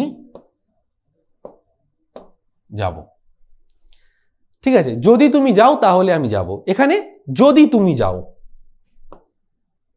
এটা হচ্ছে অপ্রধান খণ্ডবাক্য। কেন? যে খণ্ডবাক্য কোনো স্বাধীন খণ্ডবাক্যের আশ্রয়ে বাক্যের একটি উপাদান বা পদের মতো কাজ করে। কি রকম ভাবে দেখো বাক্যের উপাদান বা পদের মতো কাজ করছে? তাহলে আমি যাব। কখন আমি যাব? এর উত্তরটা দেখো, ঠিক এর বাঁ পাশে রয়েছে, যদি তুমি যাও, অপ্রধান খণ্ডবাক্য।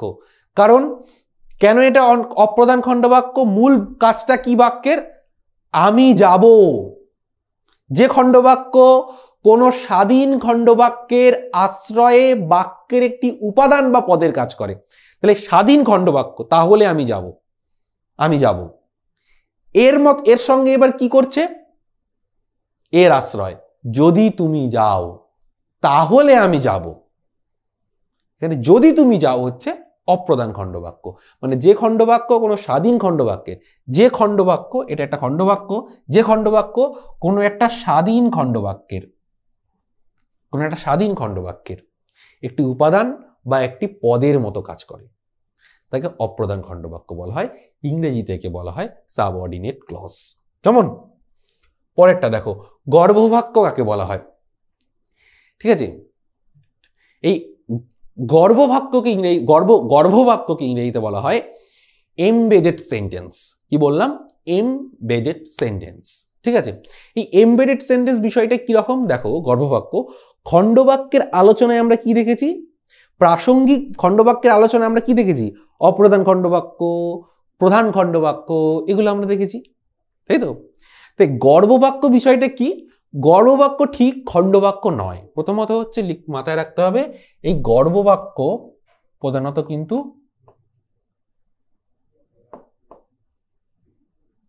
খণ্ডবাক্য নয়। এই গর্ভবাক্য প্রধানত কিন্তু খণ্ডবাক্য নয়। খণ্ডবাক্য পারস্পরিক সম্পর্কে বাঁধা থাকে। খণ্ডবাক্য বিষয়টা কি?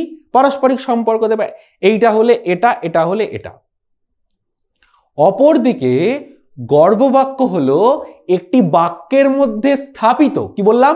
গর্ভবাক্য হলো একটি বাক্যের মধ্যে স্থাপিত ব্যাকরণগতভাবে সম্পর্কহীন অন্য একটি বাক্য। অর্থাৎ গর্ভবাক্য হলো বাক্যের মধ্যে স্থাপিত বাক্য। ঠিক আছে, কি হলো গর্ভবাক্য বিষয়টা? আসলে কি গর্ভবাক্য? আসলে হচ্ছে বাক্যের মধ্যে স্থাপিত বাক্য। ফার্স্ট, গর্ভবাক্য হলো বাক্যের মধ্যে স্থাপিত বাক্য, অথচ ব্যাকরণগতভাবে সম্পর্কহীন। কি বললাম?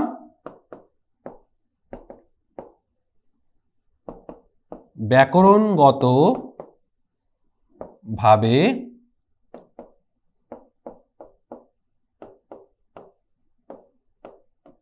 সম্পর্কহীন। ভালো করে বোঝার চেষ্টা করো। তাহলে এই বাক্যের মধ্যে আমি কি দেখলাম? এই বাক্যের মধ্যে একটা স্থাপিত বাক্য এবং ব্যাকরণগতভাবে একটা সম্পর্কহীন বাক্য।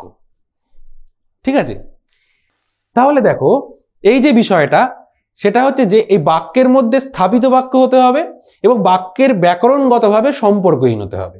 ঠিক আছে, তাহলে গর্ভবাক্যটি খণ্ডবাক্য নয়। খণ্ডবাক্যগুলির মধ্যে পারস্পরিক সম্পর্কে বাঁধা, নাম্বার ওয়ান। অপরদিকে গর্ভবাক্য বাক্যের মধ্যে স্থাপিত ব্যাকরণগতভাবে সম্পর্কহীন অন্য একটি বাক্য। অর্থাৎ গর্ভবাক্য হলো বাক্যের মধ্যে স্থাপিত বাক্য, অথচ যে বাক্যের মধ্যে সে স্থান পাচ্ছে সেই মূল বাক্যের সঙ্গে তার কোনো ব্যাকরণগত বা অন্যগত সম্পর্ক নেই। দেখো একটা উদাহরণ দিই। ধরো আমি উদাহরণে বললাম আমাদের দেশের অধিকাংশ ছেলে মেয়ে নিতান্ত ব্যতিক্রমী। উদাহরণটা ভালো করে দেখো, আমাদের দেশের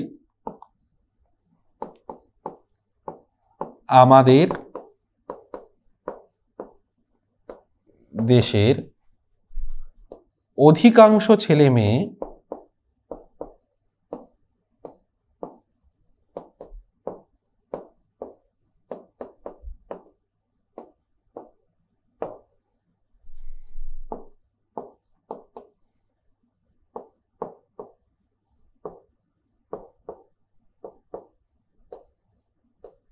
নিতান্ত ব্যতিক্রমী কয়েকজনের কথা বাদ দিচ্ছি।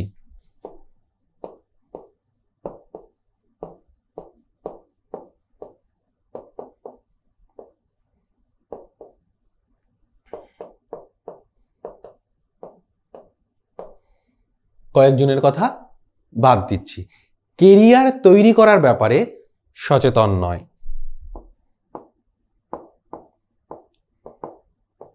কেরিয়ার তৈরির ব্যাপারে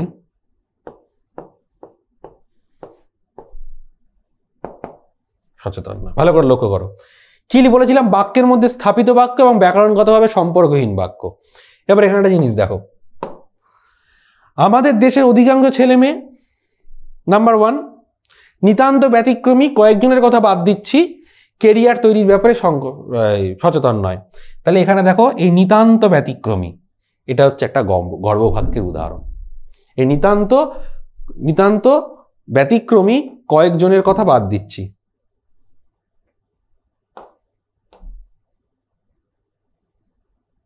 ঠিক আছে, এই জায়গাটা কিন্তু তোমার,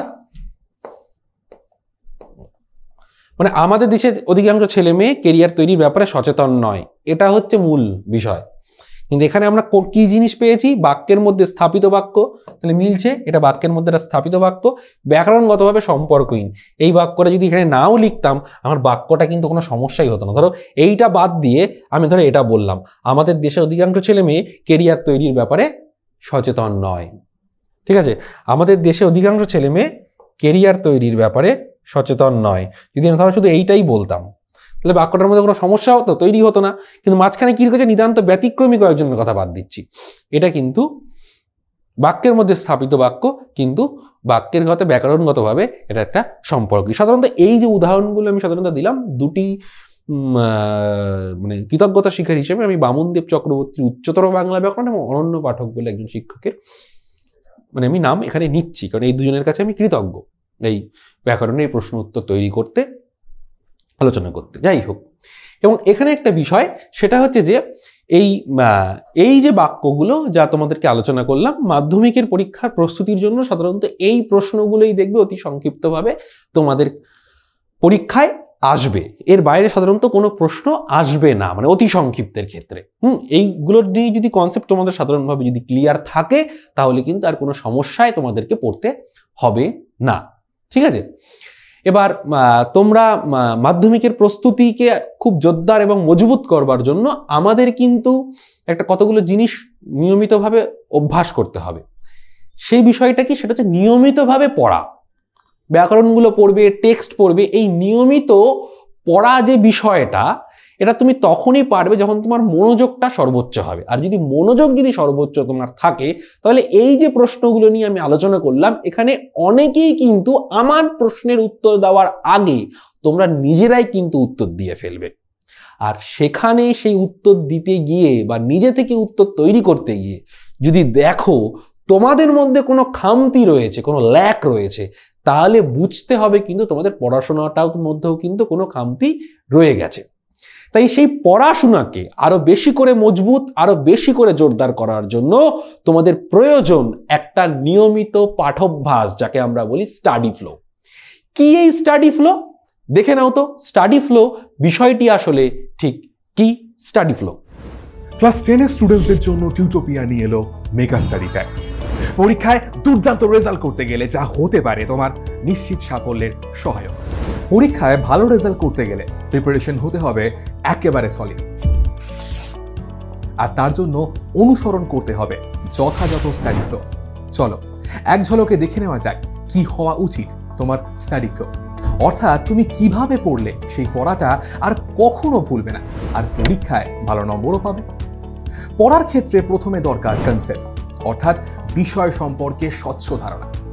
প্রত্যেকটা সাবজেক্টের প্রত্যেকটা চ্যাপ্টার কারোর থেকে বুঝে নেওয়া, তারপর সেই বিষয় রিলেটেড প্রত্যেকটা ডাউটকে ক্লিয়ার করা। এরপরে তৃতীয় ধাপ, সেই চ্যাপ্টারটার উপর সংক্ষেপে একটা ব্রিফ নোট পড়া, এবং চতুর্থ ধাপ হলো সেই চ্যাপ্টারের সম্ভাব্য প্রশ্নোত্তরগুলোকে পড়ে ফেলা, যার উপর নির্ভর করবে তোমার পরীক্ষার সাফল্য। এরপর তোমার প্রস্তুতি কত দূর তার জন্য তোমাকে দিতে হবে chapter wise mock test.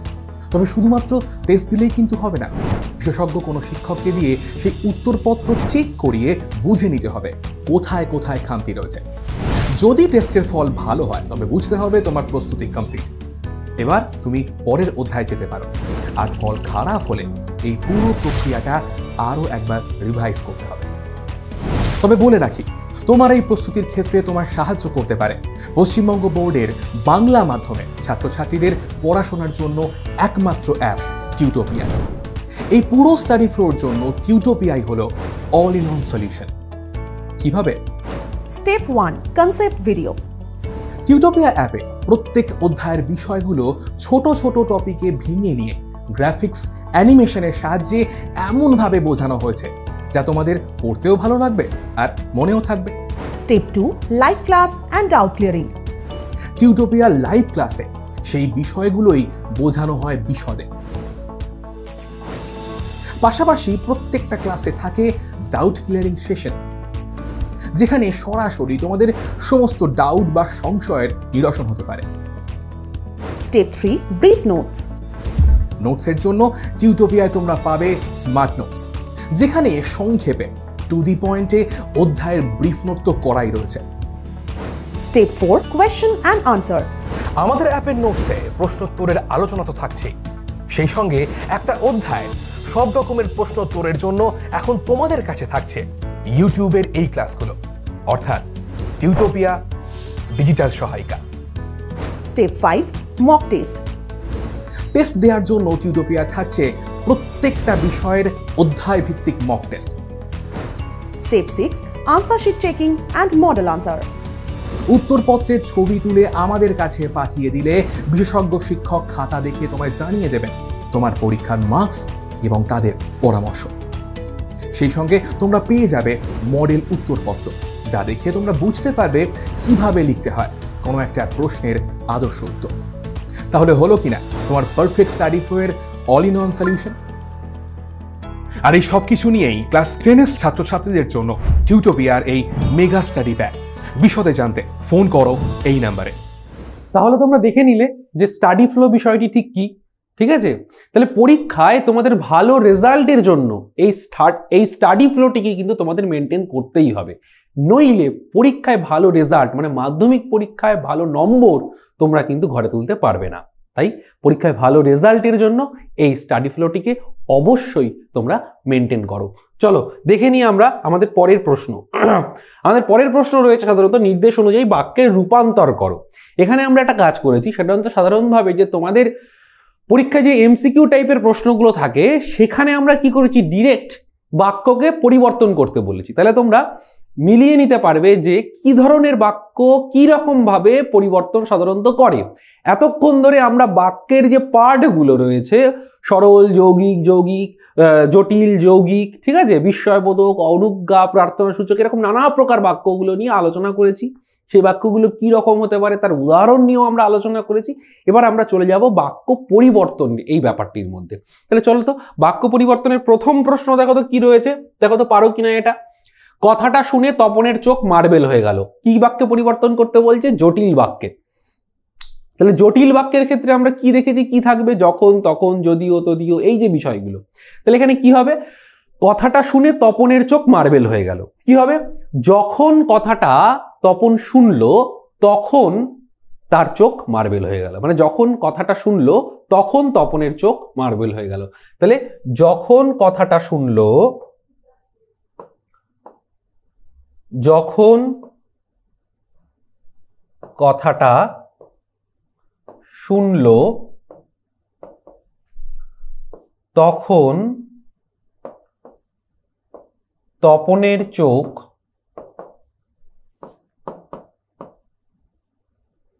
Marble হয়ে গেল।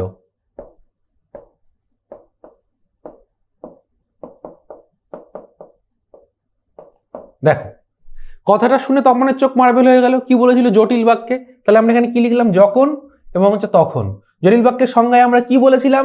যে এই বাক্যের মধ্যে সাধারণত দুটো কর্তা থাকতে পারে, দুটো ক্রিয়া থাকতে পারে। তাহলে কথাটা শুনলো তখন তপনের চোখ মার্বেল হয়ে গেল। তাহলে এখানে দেখো এই দুটো জিনিস দিয়ে বাক্যটাকে আমরা জুড়ে দিলাম। ঠিক আছে, পরের প্রশ্ন দেখো, ক্রমশ ও কথাটা ছড়িয়ে পড়ে, প্রশ্নবোধক বাক্যে বলছে। তাহলে ক্রমশ কথাটাও কি ছড়িয়ে পড়ে না? যদি এটা করা যায়, কি বললাম, ক্রমশ কথাটাও কি ছড়িয়ে পড়ে না? ক্রমশ কথাটাও কি ছড়িয়ে পড়ে না?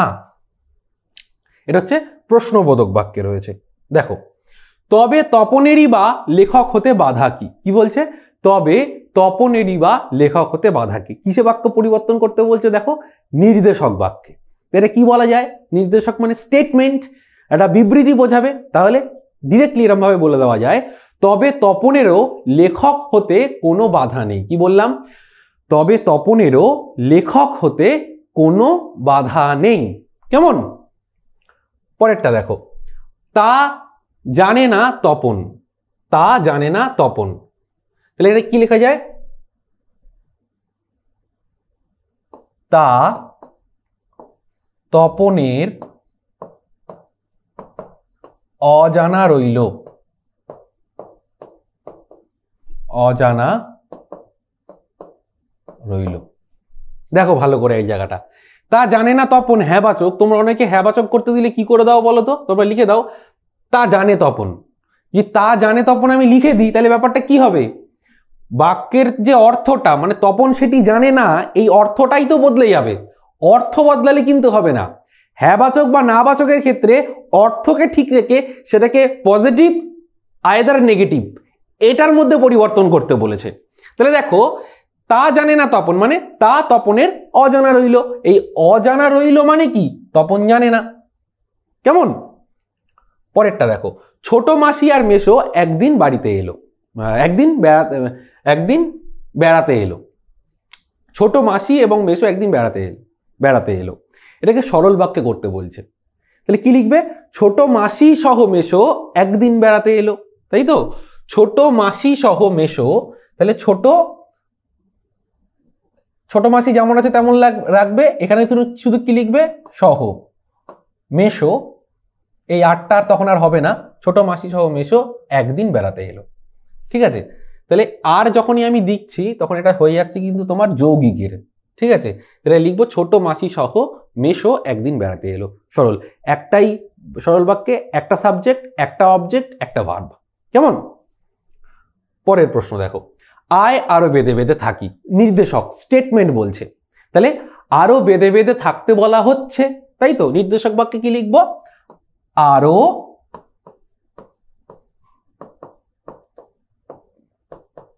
বেঁধে বেঁধে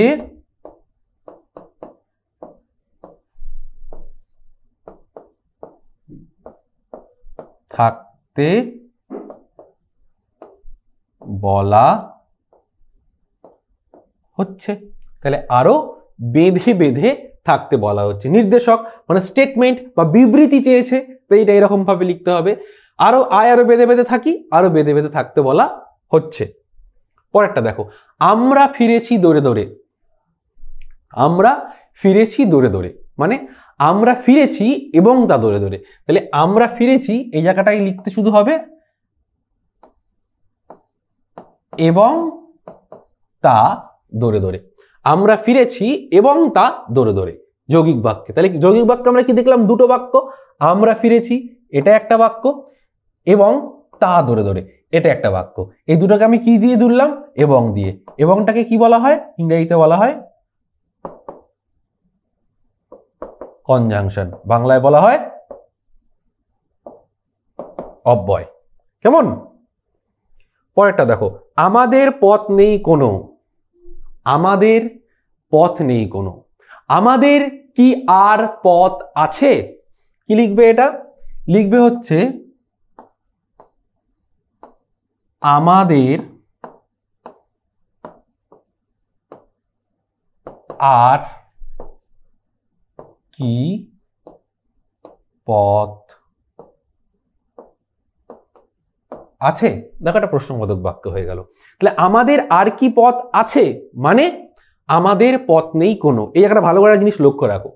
এই বাক্যটার মধ্যে কি বলছে? আমাদের পথ নেই কোনো, পুরো ডিরেক্টলি জানিয়ে দিচ্ছে যে আমাদের কোনো পথ নেই। তাহলে এই আমাদের পথ নেই কোনো যখন বলছে, তাহলে এটাকে যখন প্রশ্নবোধক বাক্য করতে বলছে তখন তুমি এটাকে কি করবে? এই প্রশ্নবোধক বাক্যটাকে হ্যাঁবাচক করে দেবে। মানে আমাদের পথ আছে, তার মাঝখানে শুধু কি জুড়ে দেবে? কি। আমাদের কি পথ আছে? হ্যাঁ না না। আমাদের আর কি পথ আছে? না, আমাদের আর পথ নেই। বুঝতে পেরেছ? পরেরটা দেখো, সেই কলমে সোনার অঙ্গ হীরের হৃদয়। কি বলছে? সে কলমের সোনার অঙ্গ হীরের হৃদয়। কি লিখবে? সেই কলমের সোনার অঙ্গ হীরের হৃদয়। মানে ওহ, সেই কলমের সোনার অঙ্গ হীরের হৃদয়, আবেগসূচক বাক্য। লাস্টে কি দিয়ে দেবে? বিস্ময়বোধক চিহ্ন দিয়ে দেবে। পরেরটা দেখো, সস্তার একটা পাইলট নিয়ে যাও, নির্দেশক বলছে। তাহলে কি লিখবে?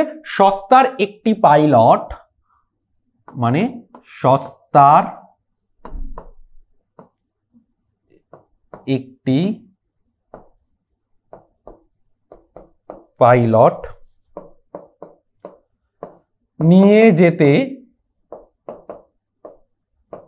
বলা হচ্ছে। কেন? দেখো নির্দেশক বলছে, পুরোপুরি স্টেটমেন্ট, যে বিবৃতি দিতে বলছে যে সোসাইটি পাইলট নিয়ে যাও, নিয়ে যাও, অনুরোধ করছিল। তো সোসাইটি নিয়ে যে আদেশ দিচ্ছে, নির্দেশ দিচ্ছে, এটা অ্যাকচুয়ালি নির্দেশ দিচ্ছে। এবার তুমি কি লিখবে? সোসাইটি পাইলট নিয়ে যেতে বলা হচ্ছে, নিয়ে যাও। ঠিক আছে? পরেরটা দেখো, বাইরে ফেললে গরু খেয়ে নিলে অমঙ্গল। বাইরে ফেললে গরু খেয়ে নিলে অমঙ্গল। তাহলে বাইরে ফেললে যদি গরু খেয়ে নেয় তবে অমঙ্গল। তাহলে বাইরে ফেললে যদি গরু খেয়ে নেয়, মানে এখানে হয়ে যাবে হচ্ছে যদি, গরু নিলে হবে না, হবে এটা তখন হয়ে যাবে হচ্ছে নেয়। যদি গরু খেয়ে নেয়, এখানে কি হয়ে যাবে? তাহলে অমঙ্গল। তাহলে আমার প্রশ্ন কি ছিল? আমার প্রশ্ন ছিল হচ্ছে, এটা কাটলাম না, আর রইল, বাইরে ফেললে গরু খেয়ে নিলে অমঙ্গল। জটিলে কি করব? বাইরে ফেললে যদি গরু খেয়ে নেয়, যদি গরু খেয়ে নেয় তাহলে অমঙ্গল। ঠিক আছে? এইটা তখন কিন্তু আর নিলেটা কিন্তু আর হবে না, তার পরিবর্তে কি হবে? নেয়। বাইরে ফেললে যদি গরু খেয়ে নেয় তাহলে অমঙ্গল। ঠিক আছে? জটিল বাক্যে। এবার দেখো কি বলছে, পণ্ডিত মশাইয়ের কলম খ্যাত ছিল কানে গুজে রাখার জন্য। পণ্ডিত মশাইয়ের কলম খ্যাত ছিল কানে গুজে রাখার জন্য। তাহলে কি লেখা বলা যায়? পণ্ডিত মশাইয়ের কলম কানে গুজে রাখার জন্য অখ্যাত ছিল না। তাহলে পণ্ডিত মশাইয়ের কলম কানে গুজে রাখার জন্য, তাহলে পণ্ডিত মশাইয়ের কলম, এটা যেমন আছে তেমন থাকবে কলম, তারপরে এখান দিয়ে শুরু হবে, কানে গুজে রাখার জন্য অখ্যাত ছিল না। অখ্যাত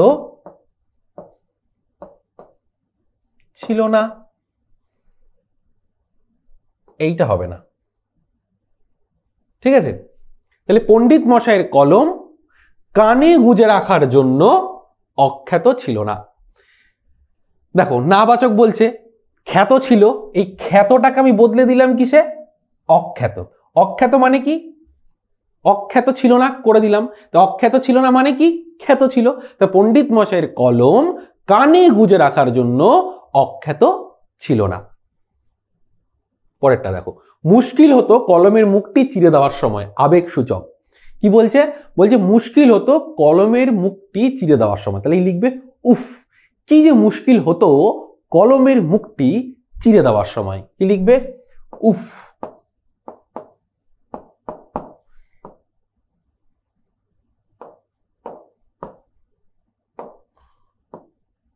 উফ, কি যে মুশকিল হতো কলমের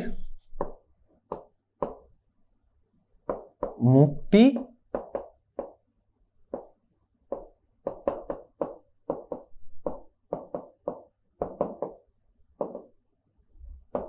চিড়ে দেওয়ার সময়। কেমন? পরেরটা দেখো, 101 টাকার থলিটা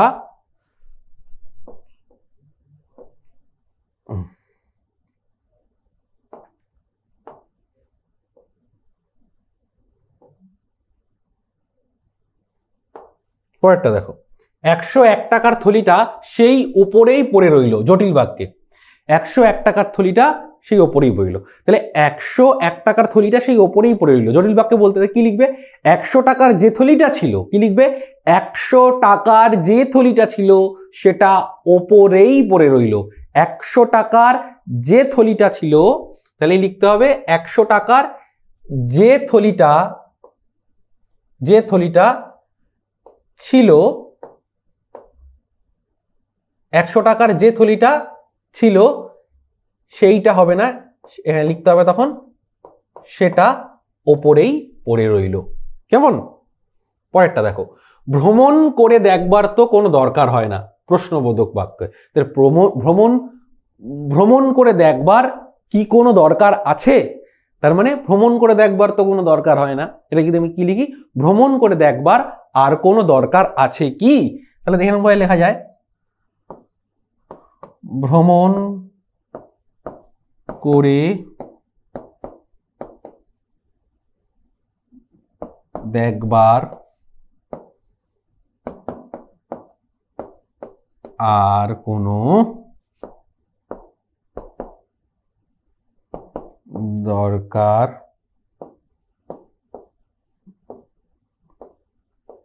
আছে কি? ভ্রমণ করে দেখবার আর কোনো দরকার আছে কি? এটা প্রশ্নবোধক বাক্য। ভ্রমণ করে দেখবার আর তো কোনো দরকার হয় না, যেহেতু নাই রয়েছে আমি এখানে কি করলাম? হ্যাঁ করে দিলাম। ভ্রমণ করে দেখবার দরকার আছে, এবার এটাকে প্রশ্ন করে দাও, ভ্রমণ করে দেখবার আর কি কোনো দরকার আছে? নেই, তাই ভ্রমণ করে দেখবার কোনো দরকার হয় না, প্রশ্নবোধক বাক্য। পরেরটা দেখো, সে ভয়ানক দুর্লভ জিনিস, না বাচক, তাই তো? তাহলে না বাচক এটা কি করা যায়? সে ভয়ানক দুর্লভ জিনিস, তাহলে না বাচকে করবে হচ্ছে মানে সে সুলভ, তাই তো? ব্যাপারটা সুলভ, দুর্লভ মানে যেটা পাওয়া যায় না। তাহলে সে ভয়ানক সুলভ জিনিস নয়, তাহলে সে ভয়ানক সুলভ জিনিস নয়, ঠিক আছে? পরেরটা দেখো, অদৃষ্ট কখনো হরিদ্বার, এটা দয় বয়টা হবে না, ঠিক আছে? এটা লিখতে হবে হচ্ছে হরিদ্বার হয়ে গেছে, হরিদ্বার। অদৃষ্ট কখনো হরিদ্বার এই ভুল ক্ষমা করবে না, অদৃষ্ট কখনো এই ভুল ক্ষমা করবে না। তাহলে প্রশ্নবাচকে করতে বলেছে, তাহলে প্রশ্নবাচকে যেহেতু এটা না বাচকে রয়েছে, তাহলে এটা কি করে দেবো? হ্যাঁ বাচকে করে দেবো। অদৃষ্ট হরিদ্বার এই ভুল ক্ষমা করবে, হ্যাঁ বাচক করে দিলাম। এবার এটাকে প্রশ্নবাচক করো, অদৃষ্ট কখনো হরিদ্বার এই ভুল ক্ষমা করবেন কি? তাহলে অদৃষ্ট কখনো, তাহলে লিখবে অদৃষ্ট কখনো হরিদ্বার এই ভুল ক্ষমা করবেন কি?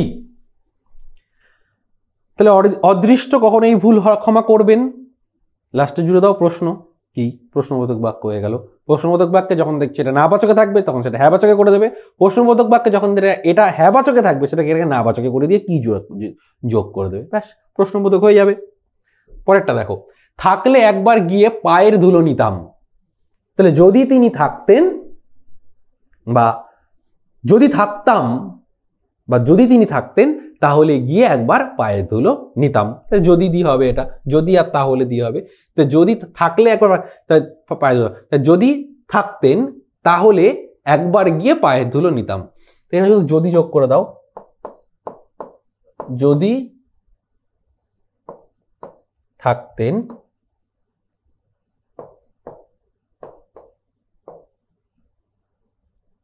তাহলে একবার গিয়ে পায়ের ধুলো নিতাম, তাহলে একবার গিয়ে পায়ের ধুলো নিতাম, এটা এখানে লিখে দাও, হয়ে গেল। পরেরটা দেখো, আমাকে বলবেই বা কে? নির্দেশক। তাহলে আমাকে বলবেই বা কে, তাহলে মানে আমাকে কেউ বলার নেই, তাহলে এটা কি লিখবে? আমাকে বলার কেউ নেই, আমাকে বলার কেউ নেই।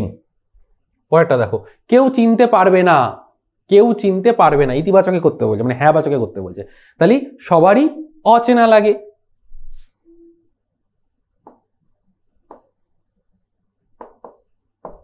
সবারই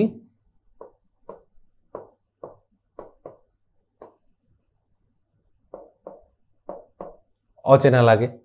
ঠিক আছে, পরেরটা দেখো, ধনীরা প্রায়ই কৃপণ হয়। তাহলে যারা ধনী তারা প্রায়ই কৃপণ হয়। তাহলে কি লিখতে হবে? যারা ধনী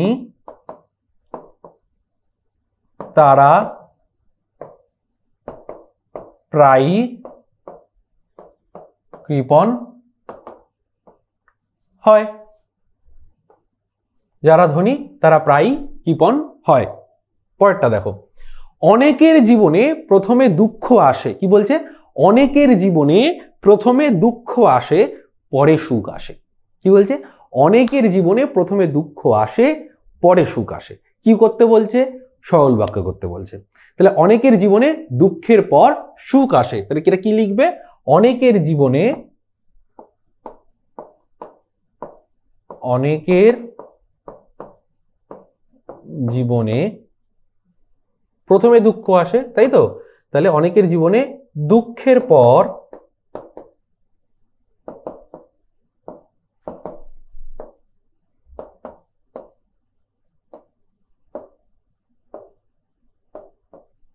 সুখ আসে। অনেকের জীবনে দুঃখের পর সুখ আসে। ঠিক আছে, এটা সরল বাক্যে করতে বলছে। দেখো, অনেকের জীবনে প্রথমে দুঃখ আসে, তারপরে সুখ আসে। এটাকে আমি একটা বাক্যে করে ফেললাম, অনেকের জীবনে দুঃখের পর সুখ আসে। কেমন? পরের প্রশ্ন দেখো, 23 নম্বর প্রশ্ন, বিদ্বান হলেও তার অহংকার নেই। যৌগিক বাক্য। যৌগিক বাক্যে বিদ্বান হলেও তার অহংকার নেই। তাহলে এটা যৌগিক বাক্যে করতে বলেছে, মানে সংযোজক অব্যয় আমাকে যুক্ত করতে বলেছে, তাই তো? এটা জটিল বাক্যে দিলে কি করতে? জটিল বাক্যে দিলে লিখতে হতো, যদিও তিনি বিদ্বান তবুও তার অহংকার নেই, তাই তো? এটা জটিল বাক্যে লিখতে হবে, কিন্তু আমাদের দিয়ে যৌগিক বাক্যে, তাই এটা কি লিখবো? তিনি বিদ্বান কিন্তু তার অহংকার নেই। এটা কি লিখবো? তিনি বিদ্বান কিন্তু তার অহংকার নেই। ঠিক আছে, বিদ্বান হলেও তার, তাহলে এটা তারটা তিনি হয়ে যাবে। তাহলে তিনি বিদ্বান, তিনি বিদ্বান কিন্তু অহংকার নেই।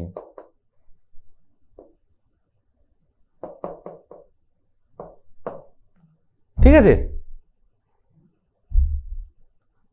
যৌগিক বাক্যে এই যে সংযোজক অব্যয় যুক্ত হয় কিন্তু।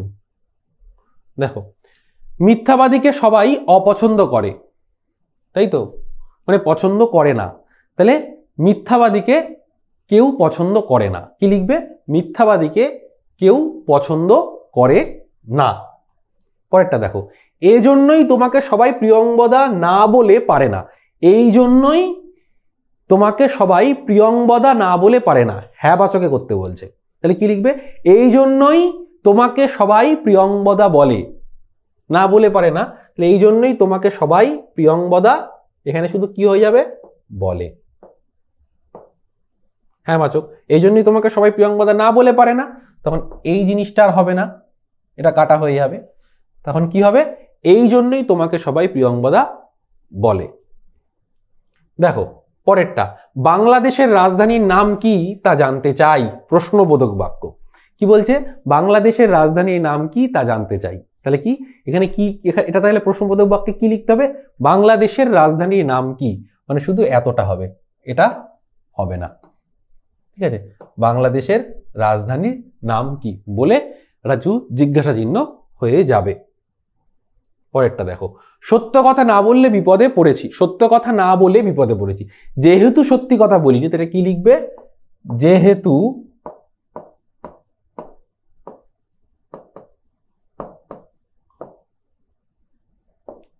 সত্যি কথা বলিনি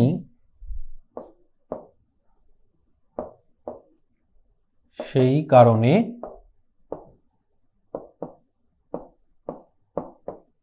বিপদে পড়েছি। ঠিক আছে, পরেরটা দেখো, আমারও ইহাদের উপর সহোদর স্নেহ আছে, নেতিবাচকে করতে বলছে। কি বলছে? বলছে আমারও ইহাদের ওপর সহোদর স্নেহ আছে। তাহলে আমারও ইহাদের ওপর সহোদর স্নেহ যে নেই তা নয়। কি লিখবে? আমারও ইহাদের ওপর, আমারও ইহাদের ওপর, ইহাদের ওপর, এইটা যেমন আছে তেমনই রাখবে। আমাদের ইহাদের ওপর যে সহোদর স্নেহ, এটাও ঠিক থাকবে, নেই তা নয়। তাহলে আমারও ইহাদের ওপর, তারপরে এটা হবে আমাদের, এটা 1 নম্বর, এটা 2 নম্বর, এটা 3 নম্বর, এটা 4 নম্বর। তাহলে আমারও ইহাদের ওপর যে সহোদর স্নেহ, এটা 3 নম্বরে বলেছি, সহোদর স্নেহ নেই তা নয়। ঠিক আছে, নেতিবাচকে। পরেরটা দেখো, এসব কথা সে মুখে আনিতে পারিত না, হ্যাঁ বাচক। এসব কথা সে মুখে আনিতে অপারগ। তাহলে এসব কথা সে মুখে আনিতে, এখানে শুধু পারিত নাটা হবে না, এর বদলে কি হবে? অপারগ। অপারগ মানে পারে না। তাহলে এসব কথা সে মুখে আনিতে অপারগ। দেখো আবার মনে করিয়ে দিই, পারিত না এটাকে তোমরা কিন্তু কখনোই হ্যাবাচক এরকম করে দেবে না, এসব কথা সে মুখে আনিতে পারিত, তা নয়। এসব কথা সে মুখে আনিতে পারিত না, এই পারিত নাটাকে তোমাকে হ্যাবাচকে লিখতে হবে। ধরা যাক বললো যে করবেন না, ধরা যাক বললো ধরো করবেন না, এটাকে বলছে তুমি হ্যাবাচকে করো, এটা তাহলে এটা হচ্ছে না বাচক। তাহলে এটার হ্যাবাচক কি হবে? এটার হ্যাবাচক কি করবেন না? তা নয়। করবেন না হ্যাবাচক কিন্তু করবেন, এটা নয়। করবেন না হ্যাবাচক হচ্ছে নিষেধ বা নিষিদ্ধ। বুঝতে পেরেছো? এটা হচ্ছে মূল জায়গা। কেমন? পরেরটা দেখো, ছাত্রদের বিদ্যালয়ের সংখ্যা গণনা করা যায় না। কি লিখেছে? ছাত্রদের বিদ্যালয়ের সংখ্যা গণনা করা, প্রশ্নসূচক। তাহলে কি লিখতে হবে? ছাত্রদের বিদ্যালয়ের সংখ্যা গণনা করা যায়, হ্যাবাচকে করো। তারপরে কি করো? এটাকে প্রশ্ন করো। তাহলে ছাত্রদের বিদ্যালয়ের সংখ্যা কি গণনা করা যায়। তাহলে যখন প্রশ্নবোধক বাক্যে দেখো এটা কি রয়েছে? এটা নাই রয়েছে। যখনই প্রশ্নবোধক বাক্য নাবাচক বাক্যে থাকবে, সবার প্রথমে কি করবে? সেই বাক্যটাকে হ্যাবাচক করে দাও। মনে মনে কি করবে? হ্যাবাচক করে দাও। ছাত্রদের বিদ্যালয়ের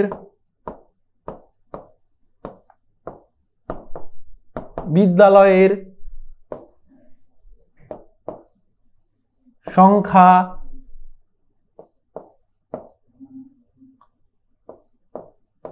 গণনা করা যায়, হ্যাবাচক করে দিলাম, তাই তো? ছাত্রদের বিদ্যালয়ের সংখ্যা গণনা করা যায়।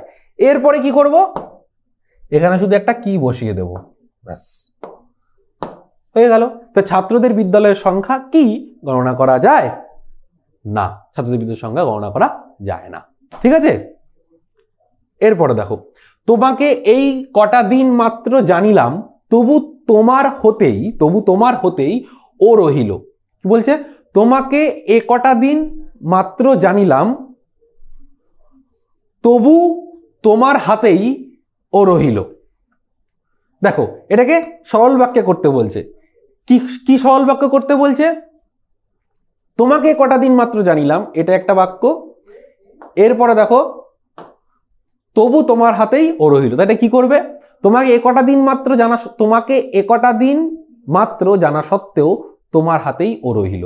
তোমাকে এ কটা দিন জানা সত্ত্বেও সে তোমার হাতেই রহিল। কেমন?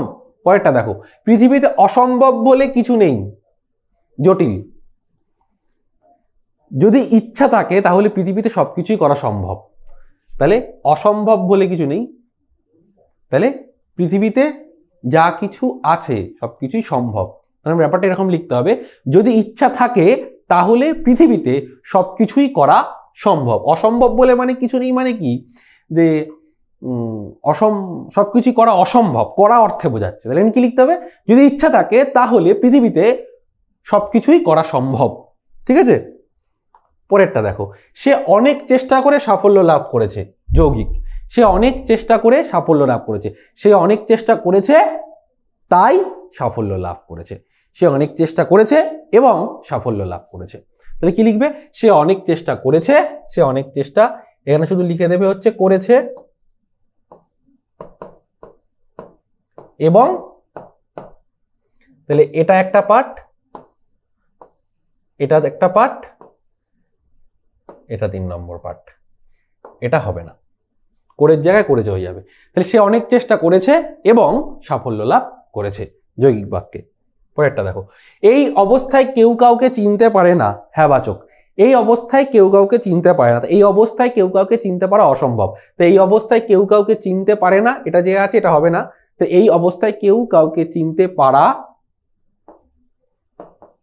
হয়ে যাবে হচ্ছে অসম্ভব।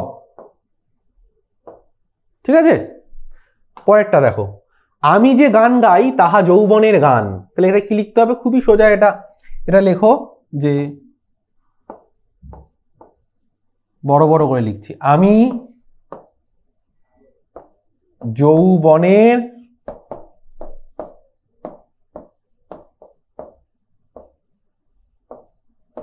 গান গাই। ঠিক আছে, পরেরটা দেখো, যার বিদ্যা আছে তিনি সর্বত্র পূজিত হন। যার বিদ্যা আছে তিনি সর্বত্র পূজিত হন, যৌগিক বাক্যে বলছে। তাহলে কি লিখতে হবে? লিখতে হবে যে যার বিদ্যা আছে, তাই তো? এটা লেখো যে মানে যার বিদ্যা আছে তিনি সর্বত্র পূজিত হন, তাই তো? তাহলে লিখতে হবে না, বিদ্যা আছে, এটা লেখো হচ্ছে যে বিদ্যা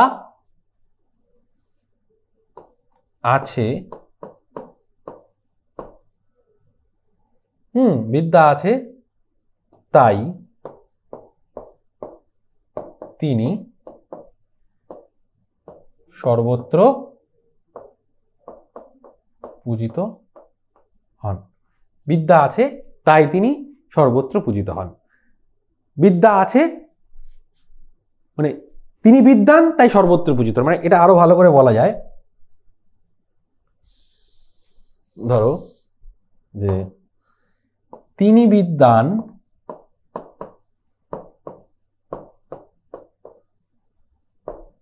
তাই সর্বত্র পূজিত হন।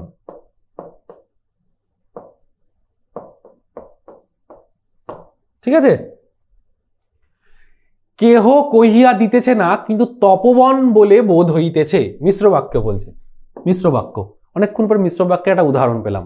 কেহ কহিয়া দিতেছে না কিন্তু তপবন বলিয়ে বোধ হইতেছে। কি লিখতে হবে? যদিও কেহ কহিয়া দিতেছে না, কি লিখতে হবে? যদিও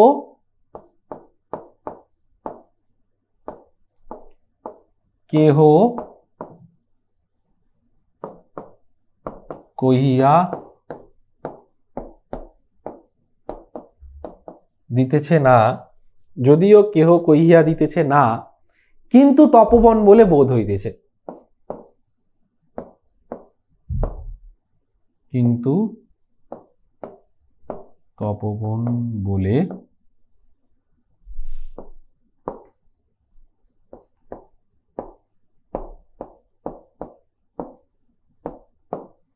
বোধ হইতেছে।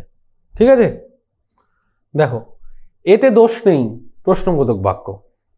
এতে দোষ কি? এতে কি কোনো দোষ আছে? না, এতে দোষ কি? ঠিক আছে, ভুল সকলেই করে। সকলে কি ভুল করে না? সকলেই ভুল করে, ভুল সকলেই করে, হ্যাঁ বাচকে আছে। তাহলে কি লিখবে? সকলেই কি ভুল করে না? কেমন? কোথাও কি তিনি আছেন? কি বলছে? কোথাও কি তিনি আছেন, তার মানে তিনি কোথাও নেই, তাই তো? তাহলে এটা কি করা যায়? 40 নম্বর প্রশ্ন, কোথাও কি তিনি আছেন মানে কি বোঝাতে চাইছে? তিনি কোথাও নেই, তাই তো? এটা কি করা যায়? কোথাও তিনি নেই, কোথাও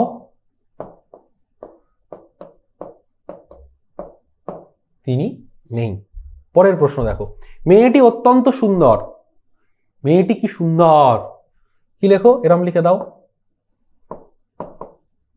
মেয়েটি কি সুন্দর। ঠিক আছে, পরেরটা দেখো, সরস্বতী বর দেবেন কি, নেতিবাচক বাক্য। বোঝাই যাচ্ছে সরস্বতী বর দেবেন না। ঠিক আছে, বর দেবেন কি মানে সরস্বতী বর দেবেন না, তার মানে তো এটা। সকলেই মরণশীল, নেতিবাচক বাক্য করতে বলছে। সকলেই মরণশীল মানে সকলেই বেঁচে থাকে না, তাই তো। এটা করা যায়, কেউ অমরণশীল নয়, মানে সকলেই মরণশীল। তাহলে কেউ অমরণশীল নয়।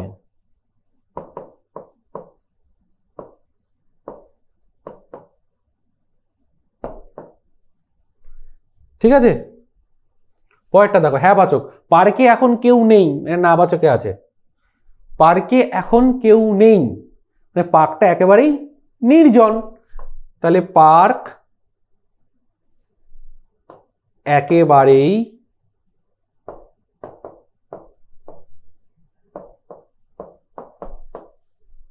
নির্জন। দেখো, পার্কে এখন কেউ নেই, হ্যাঁ বাচকে বলছে, তার মানে কি পার্ক একেবারেই নির্জন।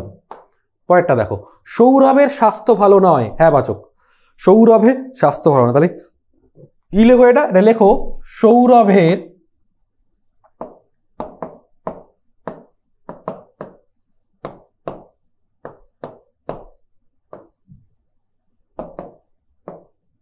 স্বাস্থ্য খারাপ, ভালো নয় মানে কি খারাপ, এটাকে হ্যাঁ, এটাকে হ্যাঁ রাখলাম, কেমন। পরেরটা দেখো, আজকাল সব জিনিস দুর্লভ, তাহলে আজকাল সব কোনো জিনিসই সহজলভ্য নয়, তাহলে আজকাল সব জিনিসটা কি করে দেবে, আজকাল কোনো জিনিসই সহজলভ্য নয়।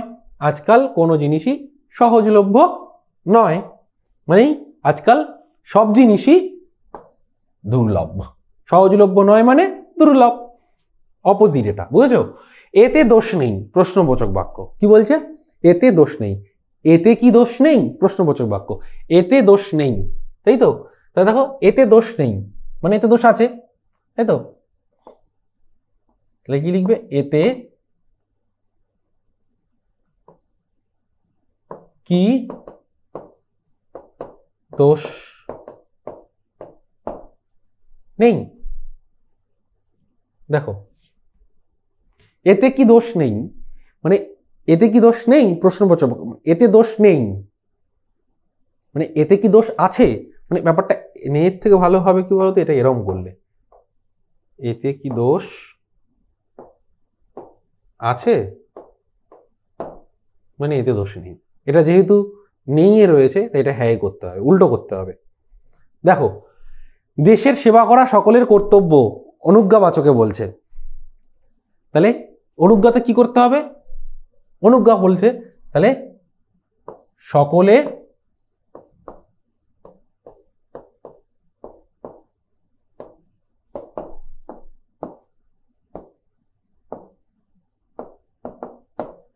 দেশের সেবা করো।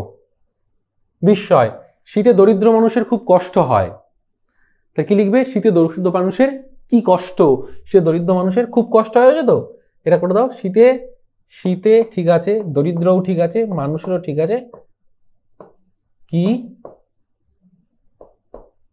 কষ্ট, ঠিক আছে। পরেরটা দেখো, যা বার্ধক্য তা বয়সের ফ্রেমে বাঁধা যায় না, যা বার্ধক্য তা বয়সের ফ্রেমে পাওয়া যায় না, তাহলে কি লিখবে, বার্ধক্যকে,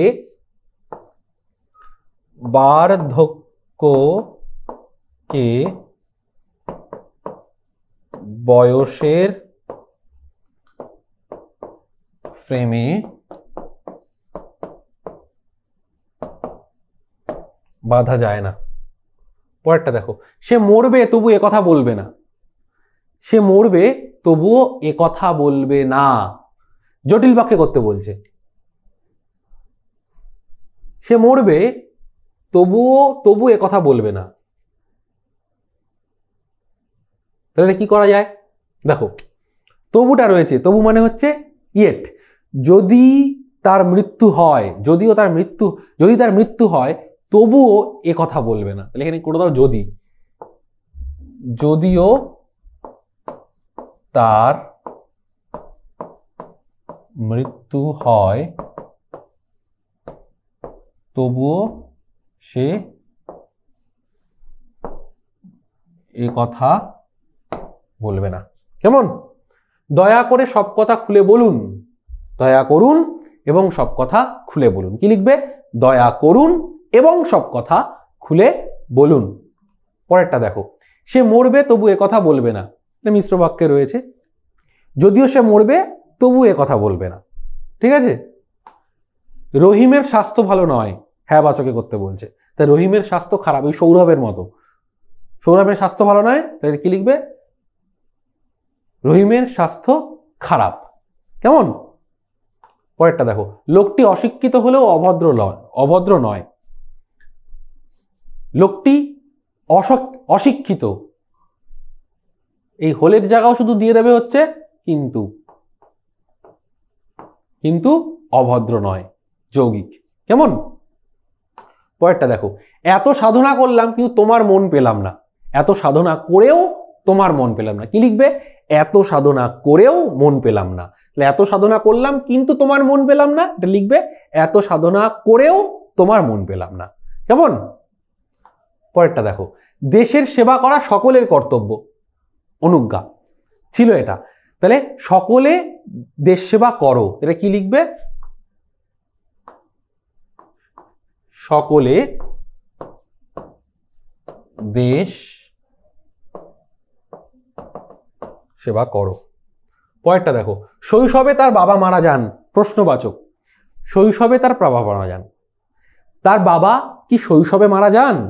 শৈশবে তার বাবা মারা যান। শৈশবে তার বাবা মারা যান মানে বাবা শৈশবেই মারা যায়। তাহলে তার বাবা কি শৈশবেই মারা গিয়েছিলেন? ঠিক আছে, হ্যাঁ শৈশবেই মারা যান। ঠিক আছে। সুসংবাদটা পেয়ে সে আনন্দিত হলো। সে যখন সুসংবাদটা পেল,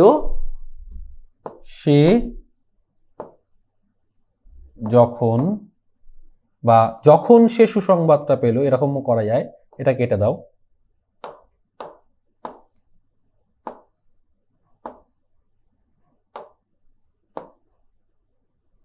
যখন সে সুসংবাদটা পেল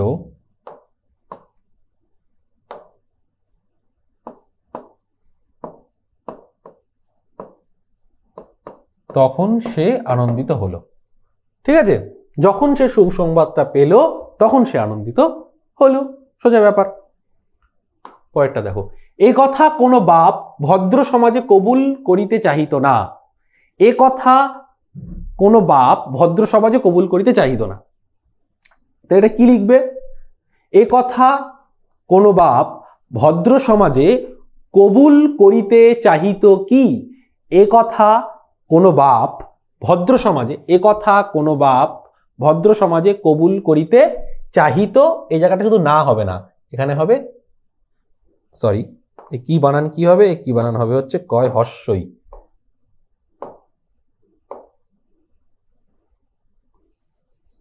এ কথা কোনো বাপ ভদ্র সমাজে কবুল করিতে চাহিত কি? এ কথা কোনো বাপ ভদ্র সমাজে কবুল করিতে চাহিত কি? এখানে কি ছিল? চাহিত না। তাহলে চাহিতটা কি হয়ে যাবে? চাহিত কি। বুঝতে পেরেছ? পরেরটা দেখো, ছাত্রদের অধ্যয়নী তপস্যা। তাই তো, কি বলে? ছাত্রদের, যারা ছাত্র তাদের অধ্যয়নী তপস্যা। তাহলে এখানে কি হবে? যারা ছাত্র, তাহলে এটা কি লিখবে? যারা ছাত্র তাদের অধ্যয়নী তপস্যা।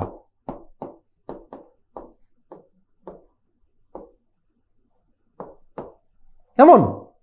দেখো পরেরটা, এটা নিঃসন্দেহ যে তুলসী গাছটির যত্ন নিচ্ছে কেউ।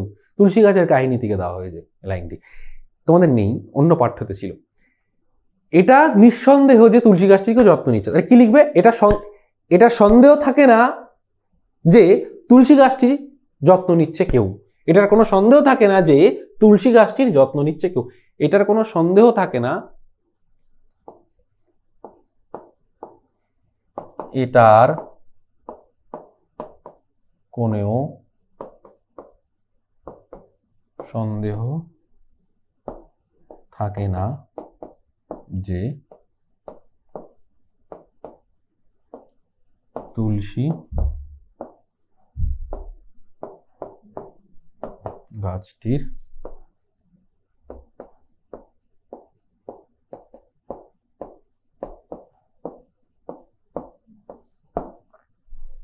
সরি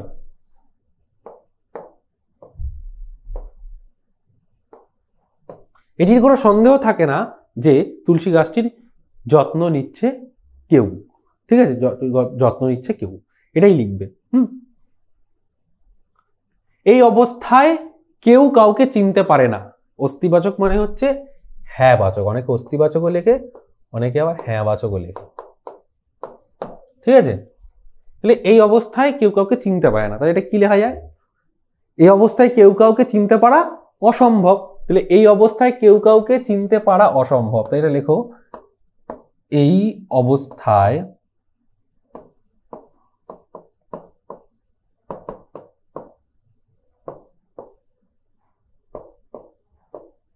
কেউ কাউকে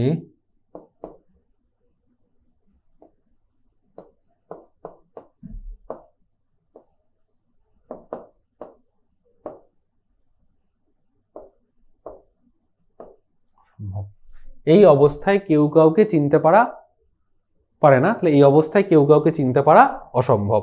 পরেরটা দেখো, তোমার এই কটা দিন মাত্র জানিলাম, তবুও তোমার হতেই ও রহিল। কি লিখেছে? তোমায় এই কটা দিন মাত্র জানিলাম, তবুও তোমার হতেই ও রহিল। কি লিখবে? তোমাকে এই কটা দিন মাত্র জানা সত্ত্বেও তোমার হতেই ও রহিল। তাহলে তোমার এই কটা দিন মাত্র জানিলাম, তবুও তোমার হতেই ও রহিল। সত্ত্বেও ছাড়া এটা করা যায়। ধরো এরকম করলে, তোমার এই কটা দিন মাত্র জানিলাম, তবুও তোমার হতেই ও রহিল। তোমার হাতেই ও রহিল, এটা রয়েছে তো। তোমাকে এই কটা দিন জানা মাত্র বা জানা সত্ত্বেও তোমাকে এই কটা দিন মাত্র জানা সত্ত্বেও তোমার হাতেই ও রহিল, এটাও হয়। পরেরটা দেখো, তোমার নাম কি? অনুজ্ঞাবাচক। তোমার নাম বলো। কি লিখবে? তোমার নাম বলো।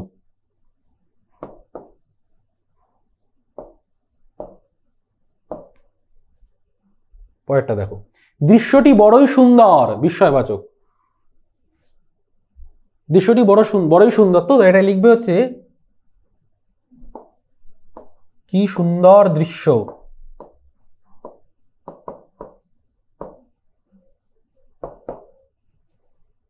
পরেরটা, না মহারাজ তিনি আশ্রমে নাই। হ্যাঁ বাচক। না মহারাজ তিনি আশ্রমে নাই, এটা কি লিখবে? হ্যাঁ মহারাজ তিনি আশ্রমের বাইরে আছেন। খুব সুন্দর এটা, দেখো, হ্যাঁ মহারাজ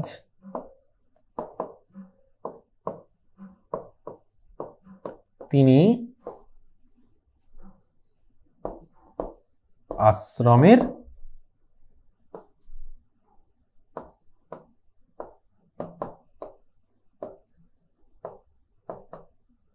বাইরে আছেন। কেমন? পরেরটা দেখো, প্রিয়ংবদা যথার্থ কহিয়াছে। প্রিয়ংবদা যথার্থ কই। কি লিখবে? প্রিয়ংবদা অযথার্থ কয় নাই। প্রিয়ংবদা যথার্থকে শুধু করে দাও অযথার্থ কহে নাই। সরস্বতী বর দেবেন না। প্রশ্নবোধক। কি লিখবে? সরস্বতী বানানটা কিন্তু খুব গুরুত্বপূর্ণ বানান। সামনেই সরস্বতী পুজো আসছে। সরস্বতী বর দেবেন কি? পরেরটা দেখো, এবং আমাদের শেষ মানে বাক্য পরিবর্তনের শেষ প্রশ্ন, তাহারা কি পাষাণ? এটা কি লিখবে? তাহারা পাষাণ নয়। তাহারা কি পাষাণ? এটা লেখো হচ্ছে তাহারা তাহারা তাহারা পাষাণ নয়। ঠিক আছে, তাহারা কি পাষাণ, এটা যেহেতু প্রশ্নবোধকে রয়েছে একে নেতিবাচকে করতে বলছে, যদি তুমি লেখো তাহারা পাষাণ নয়, তার মানে তাহারা কি পাষাণ? না, তারা পাষাণ নয়, নেতিবাচকে করলাম। তাহলে দেখো আজকে আমাদের এই ব্যাকরণ চ্যাপ্টারের এই আলোচনায় বাক্য থেকে সাধারণভাবে যে প্রশ্নগুলো আসতে পারে এবং কি ধরনের বাক্য পরিবর্তন কি রকম ভাবে করতে হয় তার কিন্তু রীতিমতো বাক্যগুলি পরিবর্তন করে সেই বাক্যগুলি কিভাবে পরিবর্তন হলো, কেন পরিবর্তিত হলো, কেন এটা নেতিবাচক, কি করে প্রশ্নবোধক করে, কি করে জটিল বাক্য করে, কিভাবে সরল বাক্য করে, প্রত্যেকটি টাইপস নিয়ে আমি প্রীতম স্যার এই ভিডিওটিতে সম্পূর্ণভাবে আলোচনা করেছি। এই ভিডিওটি তোমরা ভালো করে দেখো এবং তার পাশাপাশি তোমাদের পাঠ্য যে গ্রামার বইটি আছে, বাংলা যে ব্যাকরণ বইটি আছে, সেইটিকেও ভালো করে পড়ো। এই পাঠ্য গ্রামার বই যেরকম পাশাপাশি পড়বে তার পাশাপাশি এই ভিডিওটিই দেখবে, তাহলে কিন্তু এটা একটা তোমার সহযোগী মাধ্যম হিসেবে এই অডিও বুকটি কিন্তু তোমার ভীষণ কাজে লাগবে। তাহলে আজকের আলোচনা আমাদের এই পর্যন্তই। দেখা হবে আবার অন্য আরেকটি ভিডিওতে অন্য কোনো আলোচনা নিয়ে। ততদিন সকলে ভালো থেকো এবং অবশ্যই পড়াশোনাতে থেকো।